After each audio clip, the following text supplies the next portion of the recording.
It's like 96.5 The Fan. Right side throw, touchdown! Time! Kansas City wins the game! Welcome into The Drive with Carrington Harrison. Back-to-back best sports talk hosts as voted on in the Pitch magazine. Live from the Fan Studios. Here's CDOT.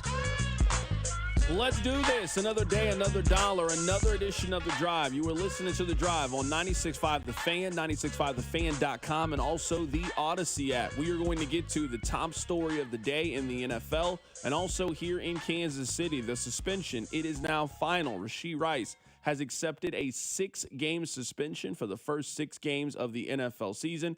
We'll get to that coming up momentarily. We also are going to have Nate Taylor of The Athletic. He is set to join us coming up in 15 minutes. We'll get his thoughts. We'll get his reaction on the suspension from Rashee Rice. We got a lot of things to get into in today's show. The Chiefs' 53-man roster has been announced. They are also wrapping up the practice squad, so we'll get to that. We'll give you all the latest information as it is coming in. We'll get you ready for a weekend in college football. We'll have some fun along the way. You guys know how we kind of handle things around here. Before we get into the top story, I need to remind you guys of a couple of things. Number one, I need you listening to The Drive each day at 2 o'clock right here on 96.5 The Fan. Number two, I need you to tell one friend to check out the show. You know what? It'd be great if you could tell 2 people to check out the show. But if you could just tell one person to check out the show, you know what? I would greatly appreciate that. And number 3, I need you to remember that the open of the show is brought to you by our friends over at The Other Place. With college football returning, with pro football returning, a great place to stop by, grab yourself something to eat, grab yourself something to drink, also catch the games. It is with our friends over at The Other Place, 5 area locations. Be sure to check out The Other Place and go to the website, theotherplace.com. So let's kind of go through very quickly the course of events as it is played out today. So at around 10:45, we got news by Adam Schefter that the NFL was aiming for at least a potential 6-game suspension for Chiefs wide receiver Rashee Rice for violating the league's personal conduct policy. This started to kind of get things in motion. We have followed this enough to know that Adam Schefter is not randomly tweeting this. I think it was pretty clear that news was on the way when we got this development from Rashee Rice. Now, let's talk about what all of this means, because I think that's where we need to start with all of this. In my opinion, this is the best possible outcome for all parties. I think it is very obvious that the NFL was not letting Rashee Rice off with a 2 or a 3-game suspension. They have fought this thing and fought this thing. They were in the process of bringing in a mediator, so to speak, in Sue L. Robinson, who had only mediated one other case. And in that case, she gave Deshaun Watson a 6-game suspension for a violation of the personal conduct policy. It is also important to note that Deshaun Watson was never charged criminally, never pled guilty to anything, where Rashee Rice has been charged criminally and has pled guilty to 2 felonies. So if Sue L. Robinson reviewed all of this information about Deshaun Watson and determined that he violated the personal conduct policy and offered up the NFL a 6-game suspension, what do we think the news and information was going to be regarding Rashee Rice? I think at a floor, he was going to get a 6-game suspension. So I don't believe that fighting this thing anymore was going to yield you a 2 or a 3-game suspension. I think the NFL had a pretty clear stance on this, and there had been some precedent on a 6-game suspension being a good basis for what we were negotiating. So from that, I think this is a fair suspension. I know originally when we first talked about this, we used Jordan Addison as an example. It is important to note that in the CBA, there is a framework for a DUI. There is no framework for what we're talking about with Rashee Rice, which is what made this thing drag out a little bit longer than the other suspension cases that we are talking about in the National Football League. There is clear language in the collective bargaining agreement between the owners and the players on what the penalty is if you get caught with a DUI. There is no language for what we're talking about with Rashee Rice. So it was always going to be a slightly different case because of this. A 6-game suspension is fair. Maybe you're arguing a 3. Maybe you're arguing a 4. I think just based on the presence of Sue L. Robinson and what we know her interpretation of the rules to be, I think he was going to get a 6-game suspension at a minimum due to a violation of the personal conduct policy. I don't care how big of a Chiefs fan you are, you got to acknowledge that Rashee Rice broke the personal player conduct policy. He got into a serious car accident on the highway in the middle of the day that injured people and fled the scene. If that's not a violation of the player conduct policy, I don't know what it is. So a 6-game suspension is more than fair. Anything more than this, I think, would have been excessive, and I think there was real grounds to fight. When we first got this information from Tom Pelissero, they were throwing out double-digit numbers. I would have fought on double-digit numbers. There is no precedent for Rashee Rice being suspended for 9, 10, 11 or more games. So I always thought that that was very high. Again, I think that 2 or 3 was very unrealistic, and in most cases, in most situations, the truth is somewhere in the middle. We found that number. Again, 6, in my opinion, is a fair number. The second part of this is it gives Rashee Rice more time post-injury. He had a serious knee injury last year that forced him to miss basically the entire season last year. He missed a season worth of Chiefs games. So he gets now an extra 6 weeks of rehab, of working out, of training, of getting better, so he can come back week 7 and help this team get back to another Super Bowl and possibly win one. Having more time to heal and rest up and train, I'm not going to seem like that's the worst thing that can possibly happen. It also gives the Chiefs the ability to know the situation. One of my fears about what the original plan was going to be was just uncertainty of it all. Well, he's got this meeting in September, but we don't know when we're going to get the information back. Are the Chiefs going to appeal the ruling? Is the NFL going to appeal the ruling? When does the suspension actually start? I didn't want a suspension that was going to start week 7, week 8 of the NFL season. My number one priority in all of this was to have Rashee Rice on the field for the Buffalo Bills game. That's now possible. If this is a 6-game suspension, you come back week 7, you play week 7, you got week 8, week 9, the Chiefs go on the road to play at Buffalo in what I believe to be their most important game of the season. Buffalo this year has Baltimore and Kansas City at home. If there is a team that if you were going preseason, they are the favorites to be the 1 seed, I think you have to consider it to be Buffalo based on the schedule, based on the division that they're in, and they also have their 2 most important tiebreaker games at the crib this year. So you have Rashee Rice in a position where you feel confident about your ability to go into Orchard Park and leave with the win. I think the suspension is fair, so the NFL is happy that he is serving this is a real consequence. This isn't a slap on the wrist. Think about now in total everything that we know now that the dust is completely settled with Rashee Rice. He has lost over $100,000 in cash. You are about to lose more money because of an NFL suspension. So by the time this thing is done, your pockets are going to be $200,000 lighter. You have 30 days of jail time. You have probation.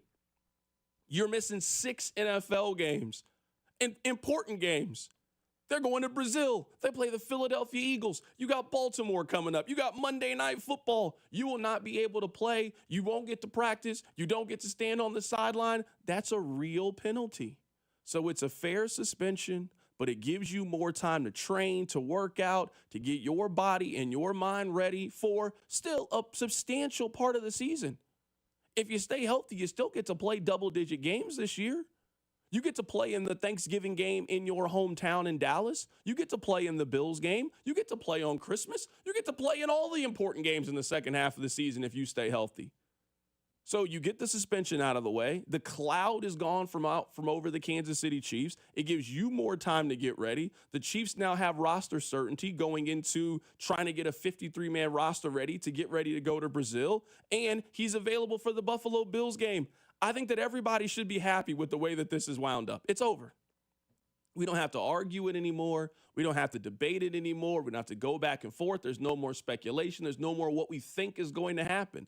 We now have the answer. It is a 6-game suspension for Rashee Rice. that is going to start at the very beginning of the season. You can come back week 7 and ramp up for the game against the Buffalo Bills. Coming up on the other side, we're going to be joined by Nate Taylor of The Athletic. We'll get his thoughts on this. We'll take your phone calls on this. We'll read your text, 913-586-7965. We will talk about the Royals in today's show as well, because the Royals, it was like that Undertaker gif. You know the one I'm talking about, where he's laying down and he looks dead and then just pops back up out of nowhere. It looked like baseball season was about to be over in Kansas City, and the Royals saved themselves. We will talk some Royals baseball today. Keep it right here. It's The Drive on 96.5 The Fan.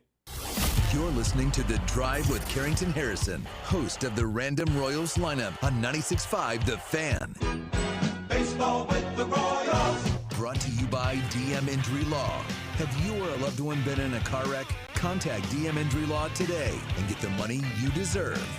Car wreck? Remember, Mike's got this. $5,000. That's the average amount of money people in the U.S. are now spending on gas in a year. $5,000. That's crazy. If you drive, you have to download Upside, the free app that gives you cash back every time you get gas. That's right. You can earn real cash back with Upside just by buying the gas you're already buying. You can literally start earning cash back today. I use Upside every time I fill up, and I've already made around $300. You're putting gas in your car anyway. Why not get real cash back? If you like free money, download Upside. I'm saving the cash I earn from using Upside to help pay for a vacation later this year. Download the free Upside app now to earn cash back every time you buy gas. Use promo code CODE to get an extra 35 cents per gallon on your first tank. You can cash out anytime right to your bank, PayPal, or a gift card for Amazon and other brands. Just download the free Upside app and use promo code CODE for a 35 cents per gallon bonus on your first tank. That's code CODE for a 35 cents per gallon bonus.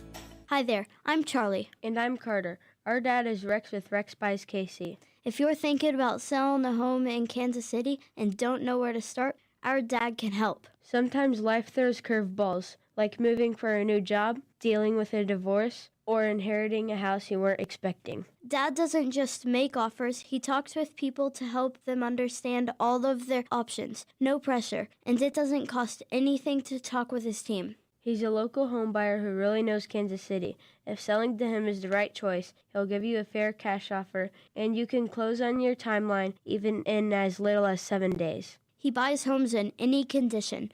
No need for repairs, no fees, no surprises. Just an honest, easy process so you feel good about your decision. Want to talk to him? Call 816-330-6000 or go to rexbuyskc.com. Rex Buys KC, helping people make smart choices one home at a time. Hey, almost Andy Reid here. It's been an honor to give back to the community that's embraced me being almost your head coach. Thanks for letting me be part of your team. Renner Garage Door is a teammate of mine that also values the community that they served for decades, always giving back and delivering wins with top brands like Geldon, Amar, and Liftmaster. Need a repair or replacement? Get a free estimate today. Forward and back. R-E-N-N-E-R, R-E-N-N-E-R.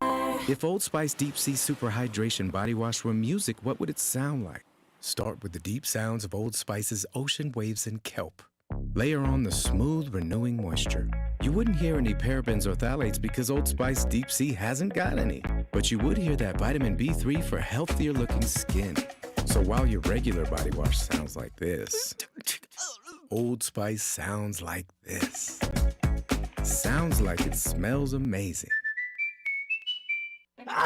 Your cold is coming. Your cold is coming. When you feel a cold coming, shorten it with Zicam, the #1 cold shortening brand. Oh, no, not before my big trip. The big trip you've been planning is coming up, and so is your cold. But Zicam can shorten your cold and get you back to planning sooner. Thanks, Revere. We really should keep Zicam in the house. Shorten your cold with Zicam. Take it from America's most revered messenger. Shorten your cold at the first sign with cold shortening products from Zicam, the #1 cold shortening brand. Available in stores or see where to buy at Zicam.com.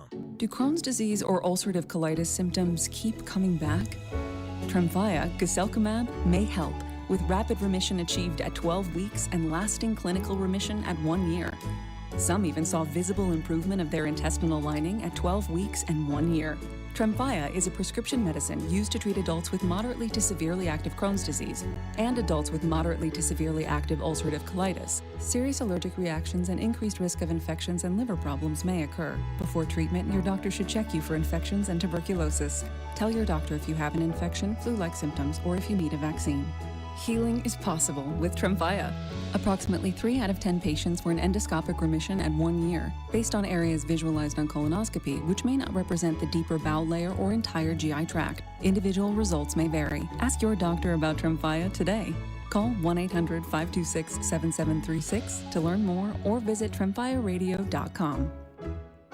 Every week on the Moth Podcast, we share stories that are funny, strange, heartbreaking, and above all, true. I myself have been married for 56 years. Unfortunately, to 4 different women.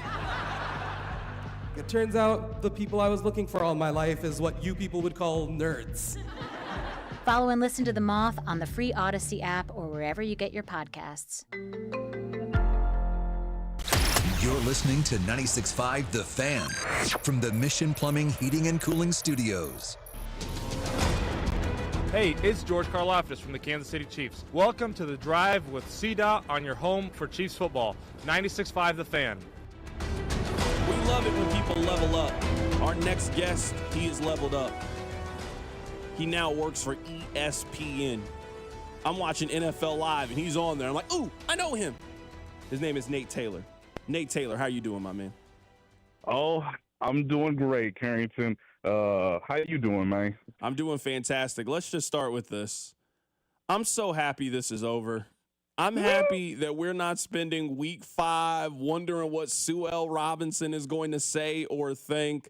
I know that these games are important, and they play playoff teams off the rip. They play the Chargers. They play the defending Super Bowl champion, the Eagles. They play the Ravens. Like, I don't want to make it seem like he is missing a super easy part of the schedule. I'm just happy that this is over. Now we all know. We know when the start date is, and we know when the end date is. Yeah, and I gotta say, I'm a bit surprised because it's clear to me that the NFL really pushed for this. Like, hey, they understand just like we are that the season's starting. And for the team's sake, they would like to know whether or not Rashee was going to be available in Sao Paulo. Well, he's not even here today, guys. He is not at the facility. This decision in terms of the punishment may be official here momentarily before the end of the business day in terms of the NFL's transaction wire.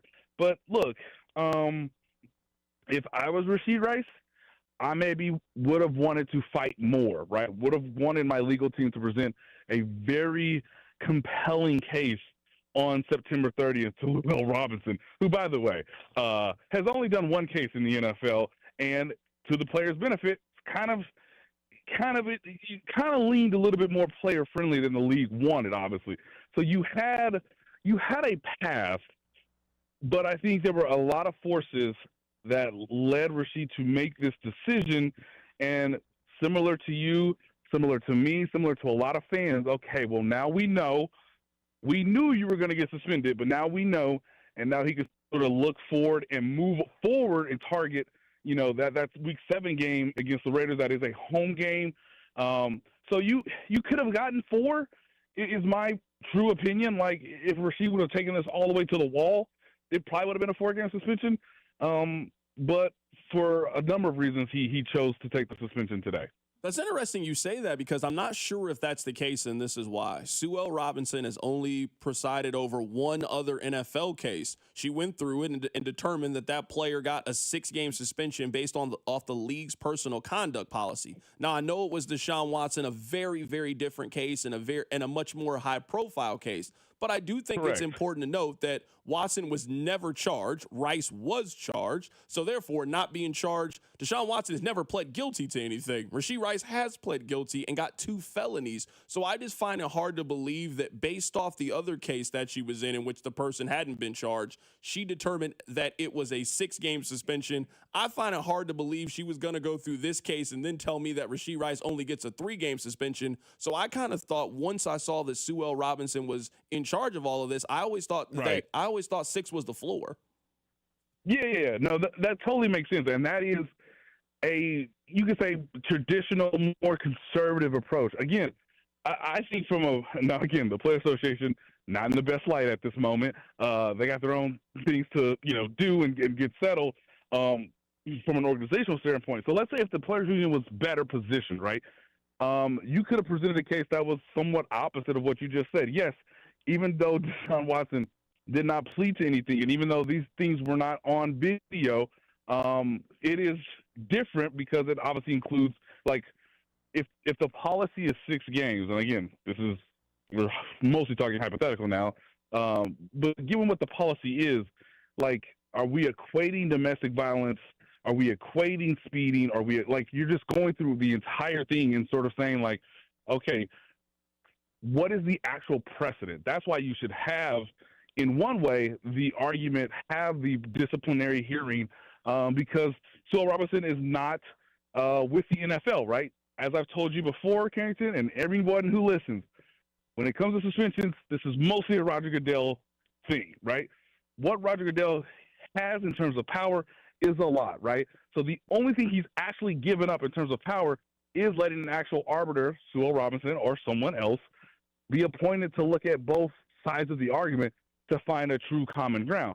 Now, hey, if we know that the league wanted 10 games and we know that the league wanted 8 games, well, okay, I guess 6 is understandable, much of what you're saying. And I think the player also, too, wants to move forward because he knew he was looking at either a 4-game suspension or a 6-game suspension. Technically, is it easier to come back knowing that you're suspended now? One could argue, sure. But at the same time, I could say, hey, if you come through the season and you play really well early on and you have this hearing, well, now you have a chance to sort of rest your body and get ready for the postseason. So there's a number of ways to go about this. I don't think there's a wrong answer. I just knew that the best possible scenario for Rashee Rice was 4 games, having to play 4 games before he got to the hearing. Instead, he chose to go the opposite direction. And the Chiefs, as we saw yesterday, sort of managed their own 53-man roster with that in mind because they had to have known this is probably where Rashee was thinking. And it makes, in terms of legal fees, it makes it a little bit easier on him from a financial standpoint with him knowing he can come back in, the middle of October, essentially. I wish we had gotten the 53-man roster during the show because I think the Chiefs basically told us that this was coming. They were carrying 8 wide receivers. They were not going to have 8 wide receivers for week 1 of the NFL season. I think they knew that this was being worked out, and they were within 24 hours of having the answer on what was going to happen with Rashee Rice. I also think, just based on reports, it sounds like Jalen Royals is going to go to the injured reserve list. So it sounds to me like, I know they had 8 initial wide receivers. It sounds like they're about to be at 6 by close of business Friday. Correct. Now, I haven't been told exactly that Jalen Rose will go on IR, but look, he hasn't practiced in a long time, and he's not going to be ready for week 1. So, hey, he's a rookie. Let's take care of your body now. We don't need to rush you, obviously, because we have 8 receivers. And even when you come back, potentially 4 to 6 weeks later, that's also the same time Rashee Rice will come back. So, again, you can manage the roster moving forward at a later date instead of having to carry 8. And that would make it really tricky in terms of, hey, who's actually going to be dressed against the Chargers? Well, now we know. It'll usually be 5. It might be 6, depending on what they want to do from a special team standpoint. But you're right. This was the first sort of indication that, hey, the only reason why you would keep 8 receivers, which no other team would do, is because, one of your guys could be suspended or agree to a suspension at any point before now and September 30th. Right now, we're talking to Nate Taylor of ESPN, getting his thoughts on the news. Rashee Rice has accepted a 6-game suspension. He is going to miss the first 6 games of the season. I guess in line with this, it sounds like you and I are on the same page. I don't see any scenario that they are bringing in another wide receiver. This is the group for the next 6 weeks. Yes. I know it's interesting because there was a little chatter today amongst me and some of my colleagues that, hey, McCole Hardman, he got cut yesterday. What do you say, guys? I mean, they've already brought back Clyde Edwards-Helaire. Would he walk through that door? Well, that's something that could happen later in the season. But, yes, for right now, Nico Remigio has made the team. Tyquan Thornton has made the team.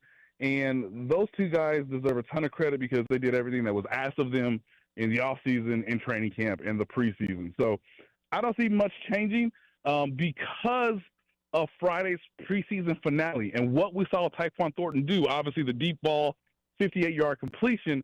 Well, hey, we can line him up on the outside, and we've proven to you just 2 weeks ago, Los Angeles, he's a real threat from that position, right? So even though we might not have our yak man in the middle of the field running from the slot in Rashee Rice, we still have Nico Remigio, who's an above-average return specialist, and we have Tyquan Thornton, who is a true boundary receiver who can take the top over the secondary with this kind of quarterback if you give him time and if you protect him. Nate, I have one more kind of roster question, and I want to get back to Rashee Rice here coming up in a bit. I was really looking to see if Elijah Mitchell was going to make the team. To me, that was going to be the answer on if they were going to look outside the organization for a running back. They obviously kept Elijah Mitchell. They also brought back Carson Steele and Clyde Edwards-Helaire. Maybe I'm just not ready to accept the answer, and I need to accept it. At every turn, they have told us they think they're fine at running back. But I don't think they're fine at running back. I don't think they're fine at running back either. I'm just going based off their actions, and their actions would suggest that they think they got everything they need to run the football effectively this year. Yeah, so let's break this down quickly. On one end, Elijah Mitchell has basically been a guy. Like, nothing special, nothing spectacular, nothing terrible. Like, he didn't, fumble a ball or miss, blow an assignment in the preseason. But he hasn't been the player he was prior to the major hamstring injury he had that took him out of all of last season. Well, okay, we understood that Carson Steele was the likeliest player that you could cut and come back to the practice squad. They've established that, hey, you still have a short yardage option, a special team player, if something happens with, say, Kareem Hunt, right? What I think the Chiefs miscalculated or was not willing to overspend, I guess, is, hey, we have all these running backs available on the market, and it's a sport where we just saw last year what in the hell happens if Isaiah Pacheco goes down with a major injury. So I would have argued, hey, you traded for Derek Nottie, and that's an important position because you got to stop the run. Well, you also have to improve your running game as much as possible from last season. So go make another trade for a running back of veteran status like a Samaje Perine, who you could add with maybe a little bit more explosiveness and a little more ability to run between the tackles to give you a true trio with Pacheco and Hunt. They chose not to do that, okay? They chose to keep some of these, later round picks. No one was cut in a manner where you could just pick that player up and add him to your roster the next day, which is why Elijah Mitchell is still here. Guys, I don't know if he's going to be dressed Friday night almost a week from now in Sao Paulo. I would argue, honestly, against it. But they are one injury away from kind of being in the same position they were in last year, and that is a lack of, priority with the draft. It's going to take time for Brashard Smith. I know people are in their cars or, at whatever, the restaurant, the office. Hey, what about this rookie, Brashard Smith? Guys, it's going to take time, but I would still dress him before I would dress Elijah Mitchell. So I don't know how long Elijah Mitchell is going to be on the roster, Carrington, but I'm not sure he really earned it with their decision yesterday. Right now, we're talking to Nate Taylor of ESPN, going through the top stories right now with the Kansas City Chiefs. Back to Rashee Rice for just a bit. The number one thing for me with this suspension was to have Rashee Rice available for the game at Buffalo. I think that's the most important game on the Chiefs' schedule. They got Baltimore at home. They got Buffalo on the road this year. Buffalo has both Kansas City and Baltimore at home this year. I think if you were just laying out the teams, you're laying out the schedules. You also lay out the division that all three of those teams are in. I think you have to consider Buffalo to be the favorite to get the 1 seed in the AFC. So having Rashee Rice back in theory for that game, that's the middle part of the season. Hopefully you're trending in the right direction. I think the number one responsibility for all parties were to get him available for that game. So I think it all ended up working out. Like, I really think you can argue that every side got what they wanted. The NFL got this is a real suspension. You missed 6 games. This is a real suspension. This is a third of the season, ladies and gentlemen, a third, yes. And you also took real money out of his pocket for the Chiefs. You have him available for the biggest game. He also gets more time to recover from his injury. This ended up working for everybody. And I'm so glad you make this point and you framed it this way, Carrington, because, again, we all work for somebody, right? Same thing goes for Rashee Rice. Hey, I know you got lawyers. I know you could push this to September 30th. And, hey, you might actually have a pretty strong case, one that might be winnable to where it could go from, again, 6 games to 5 or to 4. But, look, as your employer, you just hit the nail on the head, Carrington. Look, man, you're coming back from a significant knee injury. And, hey, you looked great last Friday in the preseason finale against the Chicago Bears. But, dog, we pay you for November, December, January, and middle of February. That is what his employer essentially told him. Hey, trust Andy Reid, trust Matt Nagy, trust Patrick Mahomes. We still got Travis Kelce, Hollywood Brown, Xavier Worthy, Tyquan Thornton, Noah Gray. Don't forget about him. We just talked about the 2 running backs. So, hey, Pacheco does look better this year than he did coming back from the injury last year. And, hey, Kareem Hunt is another year in the offense, had a full offseason. It's essentially his employer saying, please trust us that when you come back, we're going to get you right and get you ready for a limited role against the Raiders in Week 7. We're going to slowly go from there.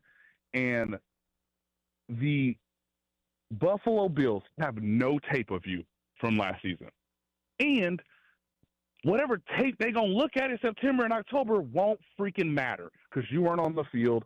And who knows what's going on with Travis? Who knows what's going on with Patrick, the offensive line? Like, you will be the new element to the offense that can either complete it or push it forward to where the offense can be a more dynamic unit. This season, ladies and gentlemen, comes down to one thing. The offense has to better support the defense because the defense this year being asked to be the leading unit for a third straight year is, I would say, unconscionable, right? Even though they made all these draft picks, it really does come down to, can you protect Mahomes? Can you give him enough time to do those marvelous highlights? And really, this is the last chance you have of Rashee Rice, I truly believe this, of Rashee Rice and Travis Kelce available to manipulate the defense, to give Patrick easier reads, to get the ball out of his hands quicker. And because of that, defense is going to have to play you differently, which means you actually have weapons to hit them over the top, i.e. Hollywood Brown, Xavier Worthy, and Tyquan Thornton. So we all work for somebody. The Chiefs have to be thrilled. Hey, we would have loved if it was 4, but we didn't want that 4 to, complicate things in the middle of the season as we get ready to play what I call real football. And ladies and gentlemen, real football is when it starts to get cold outside. When you start seeing who's the good teams in the standings, when you're competing for a division. And, oh, by the way, that literally starts when the Chiefs play the Buffalo Bills. Let's talk about the 53-man roster. Was there any surprise to you with the 53-man roster? I saw a lot of frustration about Pole, him not making the team. My point was, if we're worried about the 4th offensive tackle for the Chiefs, that means something has gone wrong throughout the course of the season. But Chiefs Twitter, Draft Twitter was all up in a roar about that. Did you see anything from the 53-man roster? I was a little bit surprised with Mike Pennell. I mean, he was running with the ones. He's been in the organization for multiple years. I was surprised that he didn't make the team and they didn't put him on the practice squad. What are they doing? This is the only surprise. Okay, if you want to keep 8 receivers, do whatever roster manipulation you got to do based on the suspension that's coming. Guys, he is your starting nose tackle. He and Chris Jones last year were one of the best duos from interior defensive linemen when it came to, stopping the run. Saquon Barkley did not have a good Super Bowl, most notably because Mike exists. Mike Pennell exists. Chris Jones exists. Again, you traded for Derek Nnadi for depth purposes. If Malik Herring's on the team, how in the world is Mike Pennell not on the team? Now, I know he's getting up there in age. He's 31. I guess I will tell this, ladies and gentlemen, there is multiple ways to get him back on the roster. Obviously, you could sign him to the practice squad. I know it's been reported that's probably not going to happen. Okay, well, hey, once Rashee's suspension becomes finalized, whether it's today or tomorrow, hey, you just call him up, say, hey, we'll welcome you back with open arms. You're on the active roster. You don't miss any money. That might not happen. guys, I don't know what they're doing with Mike Pennell other than saying, you want a couple weeks off? like, you just want to rest your body? Like, do you want to go to Brazil? Like, if I'm Mike Pennell, I'm furious because he's one of the more interesting and I would argue one of your more cultural fits for your starting lineup. So if the Chargers run and have really good success with their new rookie running back, obviously a pretty good offensive line, if they have good running success and Mike Pennell's not in uniform, this is not a good decision on cutdown day. Again, Elijah Mitchell's on the roster, guys. He might not play against the Chargers. Mike Pennell has been on this roster by what, Monday when they start practicing? Like when they actually start going through the game plan against the Chargers? I have no idea what they've done, Carrington. That is the only surprise outside of, hey, this team kept 8 receivers. I'll end with this.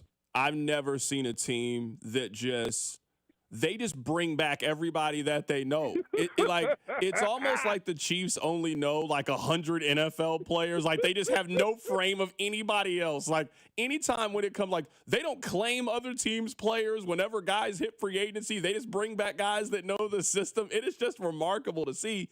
And I haven't got a chance to talk to you about this. We talked about this on the show. One thing that just amazes me about the Chiefs is how many guys leave the Chiefs organization and just cannot function outside of Kansas City. Like McCole Hardman, he has played in and made big plays for the Chiefs. The Jets basically said, we don't think you can play. The Packers, he can't even make their 53-man roster, but he catches the game-winning touchdown in the Super Bowl for the Chiefs. It doesn't make any sense. Right, dude. It's incredible. I'm so happy you brought this up because I've been laughing too when I'm in my car listening to the show because it's like, hey, I don't know if ESPN will let me write this story, but I want to pitch it to you so that maybe I'll pitch it to my editor, Ethan, right? Dog, they have literally started treating the practice squad basically like an extension of the coaching staff. Hey, Mike Edwards, you've had a great career, dog. You've lost a little bit of a step, and look, we're trying to teach these young guys, right? We're trying to see what we still got with Tamari Connor and Brian Cook and Jaden Hicks. Hey, can you beat Tree Rollins? Can you just be on the practice squad and be an assistant coach to Dave Merritt? Hey, Clyde, so happy you still want to be in the show? Love you. You're a great guy for the locker room. Hey, Clyde, let me introduce you to Brashard Smith, right? He's got all the juice. He's got all the receiving skills. Hey, can he be in your shadow for the next however many weeks you're here on the practice squad? I mean, they just did the same thing to Robert Tonyan. Hey, Robert Tonyan, I mean, there's just no way we could have cut Jared Wiley. We've invested multiple years in this man. He's a draft pick.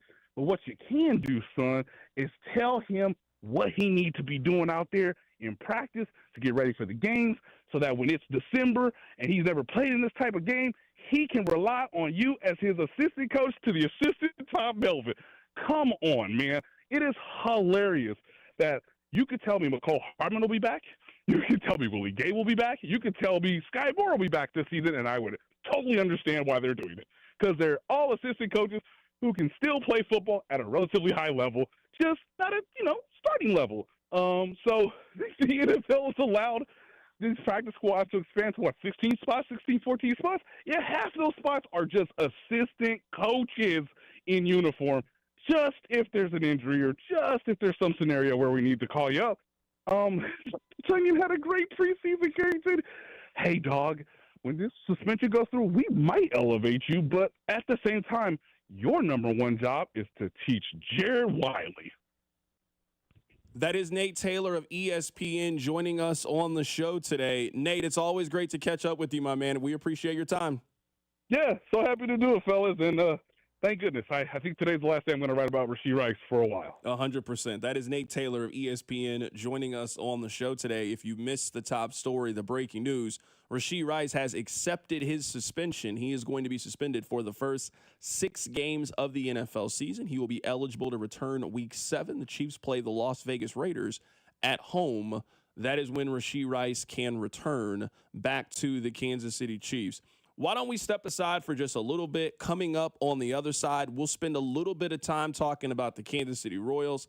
I am telling you that yesterday things looked bleak. It looked like they were about to shut down the club is what it looked like yesterday. And a miracle happened. The Royals saved themselves. They picked themselves up, and they gave themselves another day of being relevant after defeating the Chicago White Sox. We'll get to that next. Keep it right here. It's The Drive on 96.5 The Fan. The Drive with Carrington Harrison on your home for Kansas City sports. 96.5 The Fan. Brought to you by DM Injury Law. Have you or a loved one been in a car wreck? Contact DM Injury Law today and get the money you deserve. Car wreck? Remember, Mike's got this.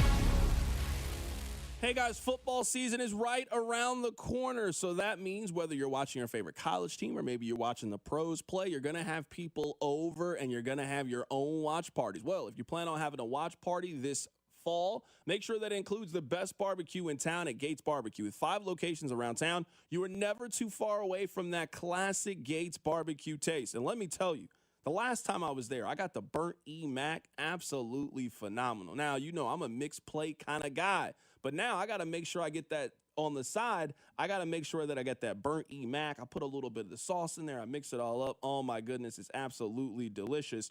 Maybe you like to get your own grilling done during the football season. Well, you can still incorporate Gates Barbecue into that. Next time you're at the grocery store, make sure you go get some of the Gates sauce. Also, make sure that you go get some of the Gates seasoning. You can get that at any area local grocery store. It's Carrington here telling you, when football season around, with tailgate season right around the corner, I know you're going to be doing some grilling. And if you plan on doing some grilling or even eating some barbecue at the function, make sure that it includes Gates Barbecue. Hi, Drew and Jonathan Scott here. American Family Insurance can help protect your dream home for whatever comes next. You can live in your own oasis or your own clubhouse. Whatever you choose, get the right coverage. Save up to 23% by bundling home and auto. Life's better when you're under American Family's roof. Insure carefully, dream fearlessly. Get a quote and find an agent at amfam.com. Visit amfam.com to learn how discounts may apply to you. Products not available in every state. American Family Mutual Insurance Company, SI and its operating companies. 6000 American Parkway, Madison, Wisconsin. Flooded bathroom? AC on the fritz? When things go wrong, you need reliable service fast. Call Hamilton Plumbing, Heating, AC, and Rooter and take $50 off any HVAC, plumbing, or electrical repair over $200. The pros at Hamilton are ready 7 days a week to fix the problem. Over 40 years experience, more than 8,000 5-star reviews, plus our exceptional service guarantee means you can trust Hamilton to bring comfort and calm back to your home. Visit callhamilton.com for details, terms, and conditions. License number 2025-11121. Tiger, dragon, do you have what it takes to win? Be fierce like the tiger, strong like the dragon. Only the brave will survive. Yeah, that's not how these games work. With Tiger and Dragon from the Kansas Lottery, you can win up to $125,000 or $100K in a second chance drawing. You are weak. Ouch. It's not a video game. It's better. Play Tiger and Dragon instant games from the Kansas Lottery. Let's play. Yeah, that works. See kslottery.com for details. If you're 55 or older and into that whole saving money thing, T-Mobile has an exclusive phone and internet bundle just for you. Right now, get 2 unlimited phone lines plus 5G home internet for just $30 each per month with autopay, plus taxes and fees. And with 5G home internet, setup is easy with just 1 cord and no technician needed, which is great if you're also into that whole keeping it simple thing. Switch now and experience the best mobile network in the U.S. Visit your local store to start saving. T-Mobile, it's better over here. Based on analysis by Ookla of speed test intelligence data Q4 2024 to Q1 2025, Ookla trademarks used under license. Unlimited on our network. Customers on voice plan may notice speeds lower than other customers and further reduction if using more than 50 gigs a month due to data prioritization. Video streams and SD on this plan. Home internet pricing after $20 in monthly bill credit plus $5 per line without autopay. Debit or bank account required. See 5G device coverage and access details at T-Mobile.com. Finding great candidates to hire can be like, well, trying to find a needle in a haystack. Sure, you can post your job to some job board, but then all you can do is hope the right person comes along, which is why you should try ZipRecruiter for free at ziprecruiter.com/free. ZipRecruiter doesn't depend on candidates finding you. Its powerful technology identifies people with the right experience and actively invites them to apply to your job. You get qualified candidates fast. So while other companies might deliver a lot of hay, ZipRecruiter finds you what you're looking for. The needle in the haystack. 4 out of 5 employers who post a job on ZipRecruiter get a quality candidate through the site within the first day. ZipRecruiter. the smartest way to hire. And right now, you can try ZipRecruiter for free. That's right, free. Just go to this exclusive web address, ZipRecruiter.com/free. That's ZipRecruiter.com/free. ZipRecruiter.com/free. I love a day on the water with friends, but my moderate to severe plaque psoriasis sometimes holds me back. Now I'm all in with clearer skin thanks to Skyrizi. Risankizumab Riza, a prescription-only 150 milligram injection for adults who are candidates for systemic or phototherapy. Teaching music is my passion, but my active psoriatic arthritis can limit me at times. Now I'm treating my joint symptoms with Skyrizi. With Skyrizi, most people with plaque psoriasis saw 90% clearer skin at 4 months. Or if you are an adult with active psoriatic arthritis, Skyrizi helps you move with less joint pain, stiffness, swelling, and fatigue. Don't use if allergic to Skyrizi. Serious allergic reactions, increased infections, or lower ability to fight them may occur. Before treatment, get checked for infections and tuberculosis. Tell your doctor about any flu-like symptoms or vaccines. There's nothing like clearer skin. There's nothing like better movement, and that means everything. Ask your doctor about Skyrizi. Visit Skyrizi.com or call 1-866-SKY-RIZI to learn more. This afternoon, expect a high of 80 with mostly cloudy skies. Weather brought to you by Robert Half. Our recruiters' expertise and award-winning AI will find you the skilled candidates you want. At Robert Half, we know talent. Visit roberthalf.com/talent today. Hey, it's Lucas Ursig from the Kansas City Royals. You're listening to The Drive with C-Dot on 96.5 The Fan.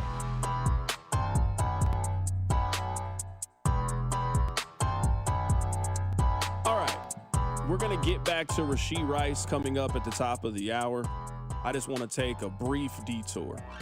This first detour is going to take us to Chicago, Illinois, where it looked like the Royals season was about to end. The Royals were down 4-0 heading into the top of the 8th.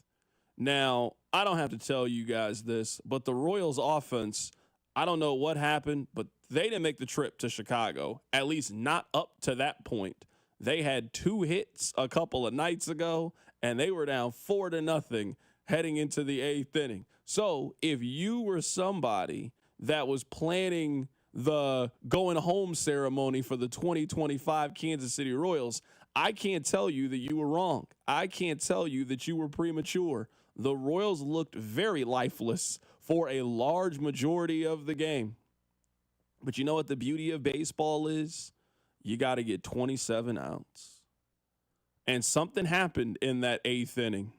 A hit here, a walk here, a big hit from Maikel Garcia. And next thing you know, you look up, you've chopped into this deficit. All right, now it's 4-2. All right, you start feeling good about yourself. Hey, we can do this. We can get this lead. Next thing you know, the Royals score 3 runs in the top of the 9th, and what went from the Royals season looking like it was completely over, that it was in hospice care, it looked like it was on its last leg. The Royals battle back. The Royals claw back. They win yesterday, and now they give themselves a very important game today against the White Sox. All of these games are important, but I told you guys, I don't care how you do it. You just cannot lose a series to the Chicago White Sox. Maybe the White Sox have outplayed the Royals these last 2 days. That's fine. It's 1-1. You got to figure out any way, by hook or by crook, you got to figure out a way to win today and win the series against the Chicago White Sox. You can go get yourself some Giordano's, stop at whatever pizza place that you fancy. Where's that place from the show The Bear? Go stop there. Do whatever you need to do to figure out a way to scratch across a win. You get a chance to come back home. You got an important weekend series against the Detroit Tigers. We'll see what happens. But yesterday, it looked like we were about to be done with baseball season. And you know what? Just when I thought I was out, they pull you back in. That's what the Royals did yesterday. It was funny monitoring the game last night on social media because I went to go walk the dog and take care of some other things around the house. It was 4-0 in the 8th. I thought, I know what tomorrow's show looks like. We're going to have a funeral for the Royals. Check social media. They were already having a funeral for the Royals. It was. You already know they can't wait to kick dirt on the Royals when they're cooked. It was multiple games of low hits and no runs in Chicago on the South Side. It was It was grim on social media. Then took the dog for a walk, came back, did some stuff around the house, watched some TV, checked social media, and it was, we're back, baby. Oh my goodness, look at this. Now the Mariners are losing. What a night. In a true 30-minute span on social media, it went from as doom and gloom as I've seen the Royals season all year on social media to, well, look at this now. The Padres are leading and the Royals got a win. 3 back is right in the hunt. We ride. It was funny to watch that game unfold on social media. But now for the Royals, the question you or I can't answer, but it is the $1 million question. Did last night jolt them to life and they take care of business tonight and they stay in this race? Because if you lose tonight and then you lose a series to the Tigers, then when me and you take the air on Tuesday after Labor Day, we're having that same funeral. It's got delayed by a week. Or do you use last night's, whoa, big emotional swing, you went from dead in the water in the 8th to a win in the 9th, do you take that, turn it into a series win against the Tigers, and now, hey, the Angels and Blue Jays are coming to Kansas City, and the Royals right in the thick of the race? It's a question we can't answer, but if they can parlay this into a little momentum, baseball fever could catch in Kansas City right as the Chiefs are taking the field. I don't know if yesterday was a momentum builder or not. I have absolutely no clue. You would think that you don't need that for a Tuesday game against the Chicago White Sox. But again, I don't care. Just figure out a way to win. At this point, you got to figure out a way to get to 86 or 87, and we can deal with the particulars on the back half. It is not letting the White Sox derail you from where you need to be and knock you off course. And that's what was potentially at stake yesterday for the Kansas City Royals. None of that matters now. They figured out a way to win. They won. They got to win one more game today against the Chicago White Sox, and then we can look ahead to a weekend series against the Detroit Tigers. I want to get back to Rashee Rice coming up at the top of the hour. A lot of you have mentioned the 30 days that he has to do in jail. We'll talk about that coming up in about 5 minutes or so. Rob, have we ever seen a player/prospect like Arch Manning? Now, we have seen a lot of famous people's kids or relatives perform, right? Like countless numbers. Have we ever seen one that has the hype that we're talking about with Arch Manning, who feels like he is the most popular or well-known college football player heading into the season, and he's a junior, and none of us have really seen him play? Sure, he's played a little bit. He played against Louisiana Monroe, and he played against Mississippi State. That was the worst team in the SEC. So we go from a lot of hype, a lot of potential. This thing has been in the crock pot. It's been in the pressure cooker now for 2 consecutive college football seasons, and now heading into a junior year, the first real game, the first real start, the first time that a lot of people are really going to get a chance to watch Arch. It's going to be the most watched college football game this weekend between Texas, and it's on the road against Ohio State. Have we ever seen a debut like this? Has there ever been a prospect like this that you factor all of these things together? Because everybody thinks Arch is going to be good. Other than because it's Peyton and Eli's nephew and because it's Archie's grandson, why else do we think he's going to be good? Like, usually the kind of hype that comes from this, like, we normally see it by now, right? We're talking about a junior. Usually the hype, the buzz, the buildup, there's been a little bit of proof of concept, so to speak. There's no proof of concept really with Arch Manning, but you'd be really hard-pressed to find anybody that doesn't think he's going to be exceptional this weekend.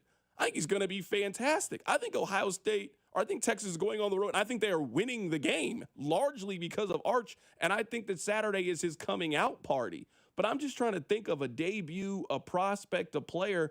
I don't think we've had too many of these in sports recently.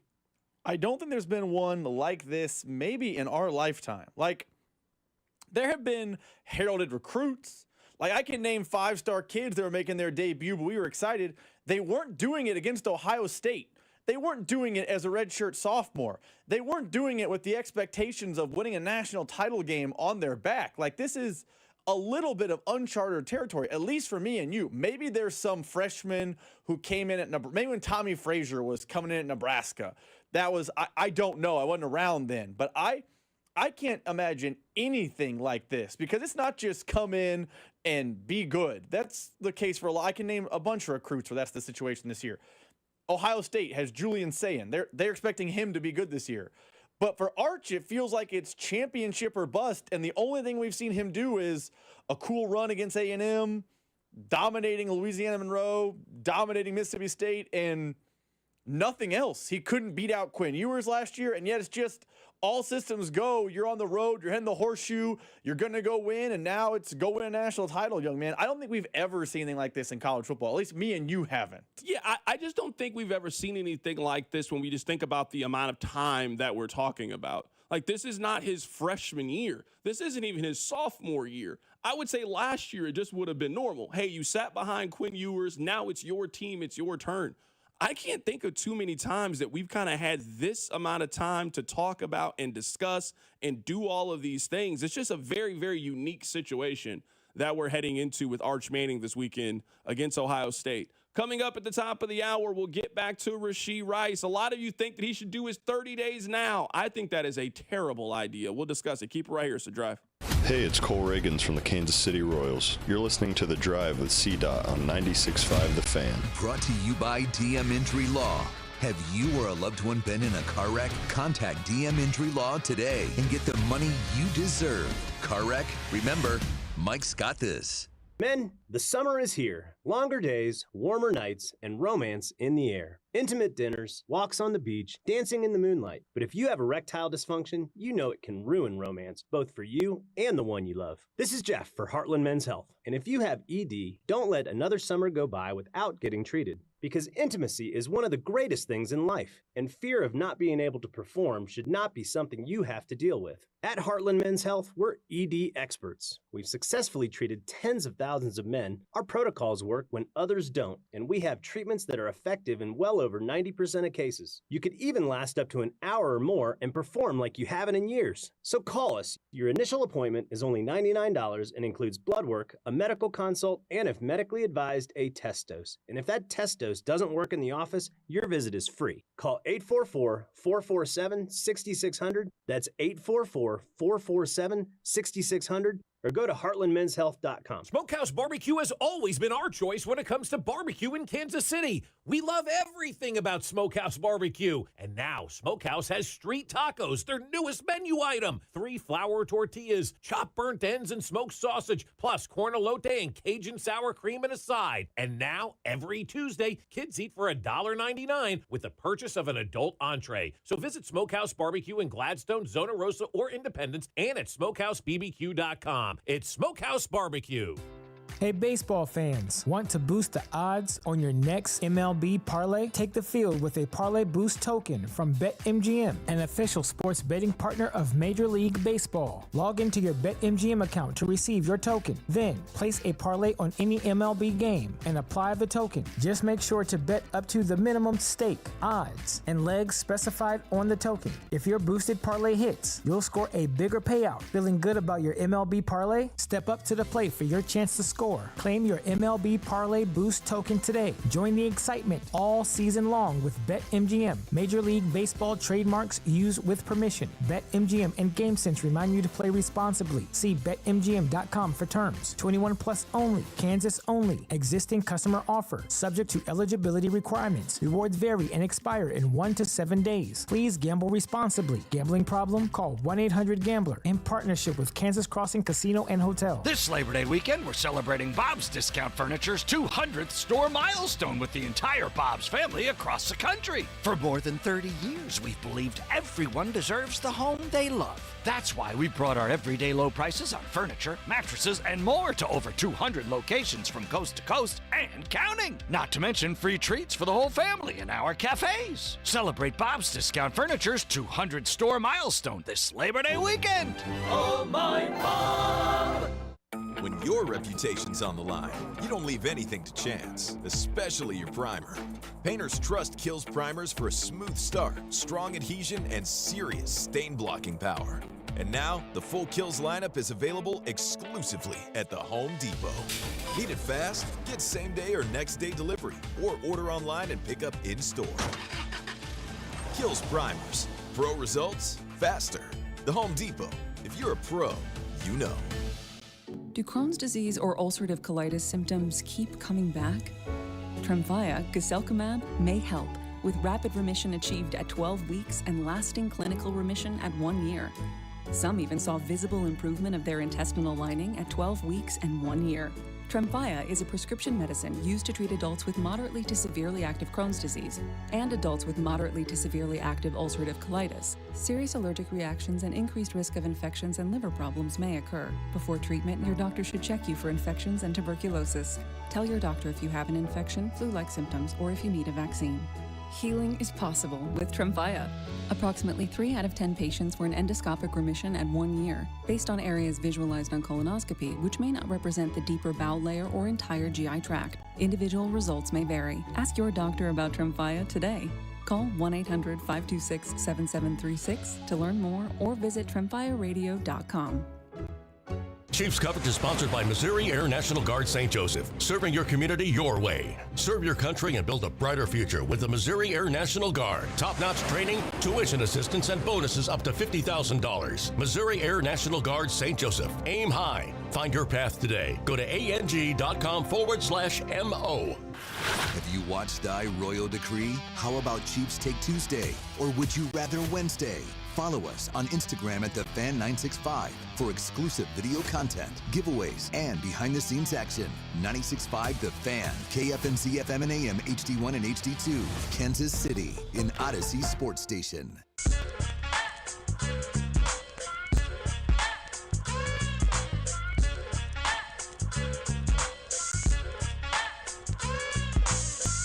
Welcome back into the drive on 96.5 The Fan, 96.5thefan.com, and also the Odyssey app. We'll open up the phone lines here coming up in a little bit, 913-586-7965. So we haven't talked about it yet, but one thing I saw as I was sitting in the chair after the midday show was a couple of these texts. Guys, I think that Rashee Rice should just spend his 30 days in jail now just to get it knocked out. Other people, go serve your 30 days now. He should do the 30 days while he's suspended. This seemed to be like a very popular stance on the text line. That doesn't seem like a really good idea to me. Now, I ain't never been to jail. Don't know anything about jail. But this is just what I'm guessing. I'm guessing that the nutrition probably isn't what you need it to be to fuel your body for a NFL season. I'm also guessing, Rob, that the equipment that you got to work out on to eventually come back and play in the NFL is not where it needs to be. I'm guessing. I don't know this to be the case. Again, this is just an hypothesis on my end. You have 5 years to knock this out. You don't have to do it right now. You know where I want Rashee Rice? I want him locked in with his trainer. I want him locked in with the medical staff that is continuously monitoring his knee, how he is progressing, how he is responding to things. I want him somewhere locked in with a trainer and somebody that he trusts to try to simulate game weeks as much as possible, to keep your body and your mind fresh and focused on football, to get through these 6 weeks so you can show up that Wednesday right before they play the Las Vegas Raiders ready to go. I don't want him going to prison during this time, not when you have all this other available time outside of the football season to get this done. You don't have to rush to do it. Why can't you just go to prison in late February? The Chiefs don't have any team activities during then. They have none. Nothing. That's when I would do it. I'm not doing this in September or October. No. That's what I would advise Rashee Rice to do. I don't know where you train. I have absolutely no clue where he trains. I'm assuming it's somewhere in Texas. I assume you got a trainer that you really trust and lock in with. I would go lock in with them. I maybe go spend some time around my college program talking to them about why you're here. I would just really create a support system to get yourself through these next 6 weeks, keep your body fresh, your mind fresh. Hell, go work out with your college team. They can't suspend you from doing that. You can go show up, run around, catch some routes. I mean, SMU, they made the college football playoff. They're ranked in the preseason top 25. That's not a bad way to spend your time. You know where I don't want them at? I don't want them in lockup. I can't believe people are suggesting this as an ideal during the football season. Absolutely not. Please keep him as far away from the jail as possible. If you want to go to jail, great. Do that in March. Do that when we have no possible activities, when your body is recovering, you're trying to get done with the season. Please don't do that in the middle of September and October. Please don't. I mean, I agree with you 100%. Like, there's no point in even arguing it. I'm just sitting here legitimately stunned at the amount of people that are suggesting that. Like, the same text line, now I'm not saying it's the same texters, the same text line that told me a few years ago the Chiefs were 3-4 that, one of the reasons they were 3-4 is off the field distractions. They weren't focused on the game. They were 3-4. The same text line that said, see, I told you so. Travis Kelce wasn't totally dedicated to working out last offseason, and that's why he was a half step slow. That same text line is now telling me that for the next 6 weeks, Rashee Rice should just sit in jail somewhere, just hang out and watch TV. One of the top texts, load up the commissary account, watch TV, and he'll be all right. The same text line that told me that Travis Kelce filming commercials in a movie and being on tour with Taylor Swift was a distraction that slowed him down is now pro a guy being in jail during the season. Come on now. I don't know. It don't make no sense to me. I don't know.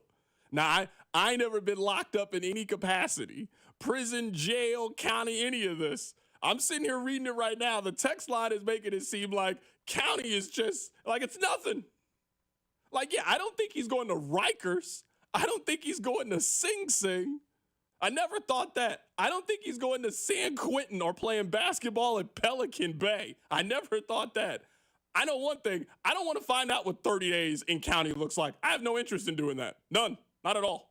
None. That does not sound fun to me. Not even a little bit. Please, keep that away from me. I don't want to do it. I'm just saying this. None of this sounds like a good idea, especially when you don't have to do it.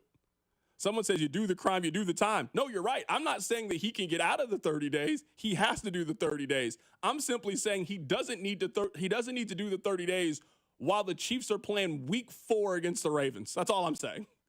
That's all I'm saying. Why can't you just do this after the football season? You have 5 years to complete this, and the 30 days don't have to be consecutive. You can do a week in here, a week in there, a week here, a week there. That's all I'm saying. Let's do it. Someone on the text line, Carrington, you're acting soft. Hey, if not wanting to go to county or jail or any of those things so makes me soft, hey, I'm soft. I don't want to find out nothing about jail. That does not sound like a very fun place to me in any capacity. Nothing about it sounds fun. It doesn't sound like the place I want to be hanging out and spending any of my free time. I don't know about you. I like being able to come and go as I please. That's something I've got very, very fond of over the last few years of my life. I'm serious. That's not something I want to know something about. If that's part of your life, cool. I'm fine. I don't know where you guys are acting like he's going to an all-inclusive. Like he's going to St. Lucia for these 30 days. I'm just like, I don't know. I would just sit down for a bit, work out with my trainer, keep my mind sharp, keep my body sharp, eat right, continue to rehab my knee. I'm not going to jail. It just doesn't really sound like a very, very fun place. I will play this audio for you guys. We were talking to Nate Taylor about this. This is very interesting. He thinks that Jalen Royals is going to go on IR. Now, I haven't been told exactly that Jalen Royals will go on IR, but look, he hasn't practiced in a long time, and he's not going to be ready for week 1. So, hey, he's a rookie. Let's take care of your body now. We don't need to rush you, obviously, because we have 8 receivers. And even when you come back, potentially 4 to 6 weeks later, that's also the same time Rashee Rice will come back. So, again, you can manage the roster moving forward at a later date instead of having to carry 8. And that would make it really tricky in terms of, hey, who's actually going to be dressed against the Chargers? Well, now we know. It'll usually be 5. It might be 6, depending on what they want to do from a special team standpoint. So very interesting. I want to be clear with what he just said. He said he doesn't know, but if you haven't been practicing for the team, that's usually not a very good sign, at least when it comes to Jalen Royals. I really do wish that we had got the 53-man roster during the show, because predicting on whether or not they were going to suspend Rashee Rice or find out the suspension It'd have been very, very clear based on how they built their roster. Actions over words. They carried 8 receivers. We knew that wasn't going to be the case. I mean, come on now.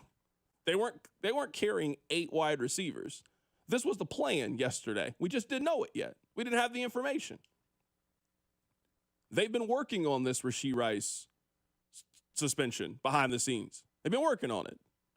They carried 8 wide receivers. Rice isn't going to be available week 1. I would also say, based off what you just heard from Nate Taylor, Jalen Royals also not going to be available early on. So we got to make sure that we got enough bodies. We got to make sure that we can carry a 6-7 man wide receiver room. They have that.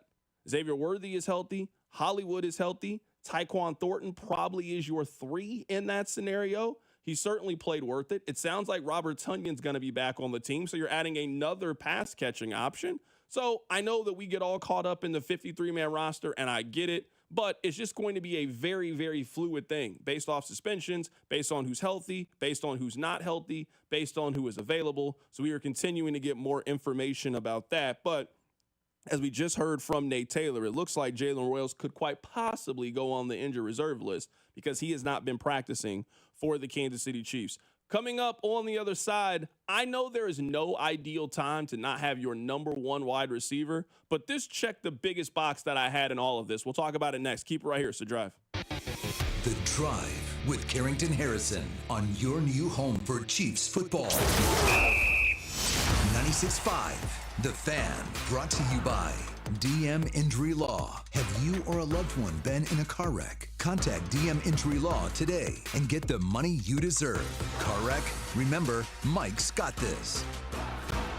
The other place with 5 great Kansas City locations, Shawnee, Olathe, downtown Overland Park, Mission, and Belton. Stop by this summer and enjoy their beautiful patios, all while listening to some live music at most locations Thursday through Saturdays. And on game day, they have enough big screens that you'll never miss a minute of the action, all while enjoying some great food and beer specials. So make the other place your summer headquarters. The other place, Shawnee, Olathe, downtown Overland Park, Mission, and Belton. Check out theotherplace.com. A blood emergency has been declared in the Kansas City region, and donors are urgently needed. Now through August 26th, donate with Community Blood Center and be entered to win tickets to the Chiefs home opener. Visit savealifenow.org or call 877-468-6844 to schedule your donation today. This summer, Casey's has 89-cent fountain and frozen drinks. But if you don't have 89 cents, you could check your center console, or dig between your couch cushions, or ask Grandma for $1, or just use your credit card. We take those too. 89-cent frozen and fountain drinks at Casey's all summer long. Restrictions may apply. See store for details. It's the summer sales event at Rob's Side Ford. Your chance to upgrade without the stress. Rob's Side joins me now. Rob, what's the offer? 0% financing, $0 down, and 0 payments for 90 days on nearly the entire Ford lineup. That's a serious summer deal. Sure is. And unlike your brisket last weekend, these deals aren't dry. Okay, that's fair. These savings are definitely juicy. And we're backing it up with 2 years of complimentary maintenance, a non-commissioned sales team, and top trade-in values. No pressure, no gimmicks at Rob's Side Ford. The way car buying should be. We're Kansas City's top-rated Ford dealer, 4.8 stars, nearly 3,000 Google reviews, and a better experience from start to finish. So skip the smoke and the dry meat. This summer, start at Rob's Side Ford. 135th and State Line or robsighc.com. 0% financing, $0 down, 0 payments for 90 days, and 2 years of complimentary maintenance. Rob's Side Ford, buy right, drive happy. And next time, maybe stick to potato salad. As summer temperatures are winding down, the final push of the season is heating up. With 1 month to go, the division-leading Tigers are coming to the K. They've got Cy Young pitching, all-star defense, and power at the plate. But when they take on the Royals August 29th through the 31st, there's one thing they won't have: their fans in the stands. So bring your playoff spirit and take home a different gate giveaway with each critical game. Reserve your seats at royals.com/tickets. Check engine or ABS light on? Take the guesswork out of your warning lights with O'Reilly Veriscan. It's free. Ask for O'Reilly Veriscan. O'Reilly Auto Parts. The pumpkin spice latte is back at Starbucks. Crafted with our signature espresso and real pumpkin sauce. Then topped with whipped cream, cinnamon, and nutmeg. The PSL. Get it while it's hot or iced. Only at Starbucks. Hi, I'm Michael from the War and Treaty. You know the jingle. Now discover the facts about Ozempic, a GLP-1. Only Novo Nordisk makes FDA-approved Ozempic. Learn about the real thing. Talk to your healthcare professional today. Call 1-833-OZEMPIC or visit Ozempic.com to view the medication guide and to learn more about Ozempic. Semaglutide injection 0.5 milligram, 1 milligram, and 2 milligrams.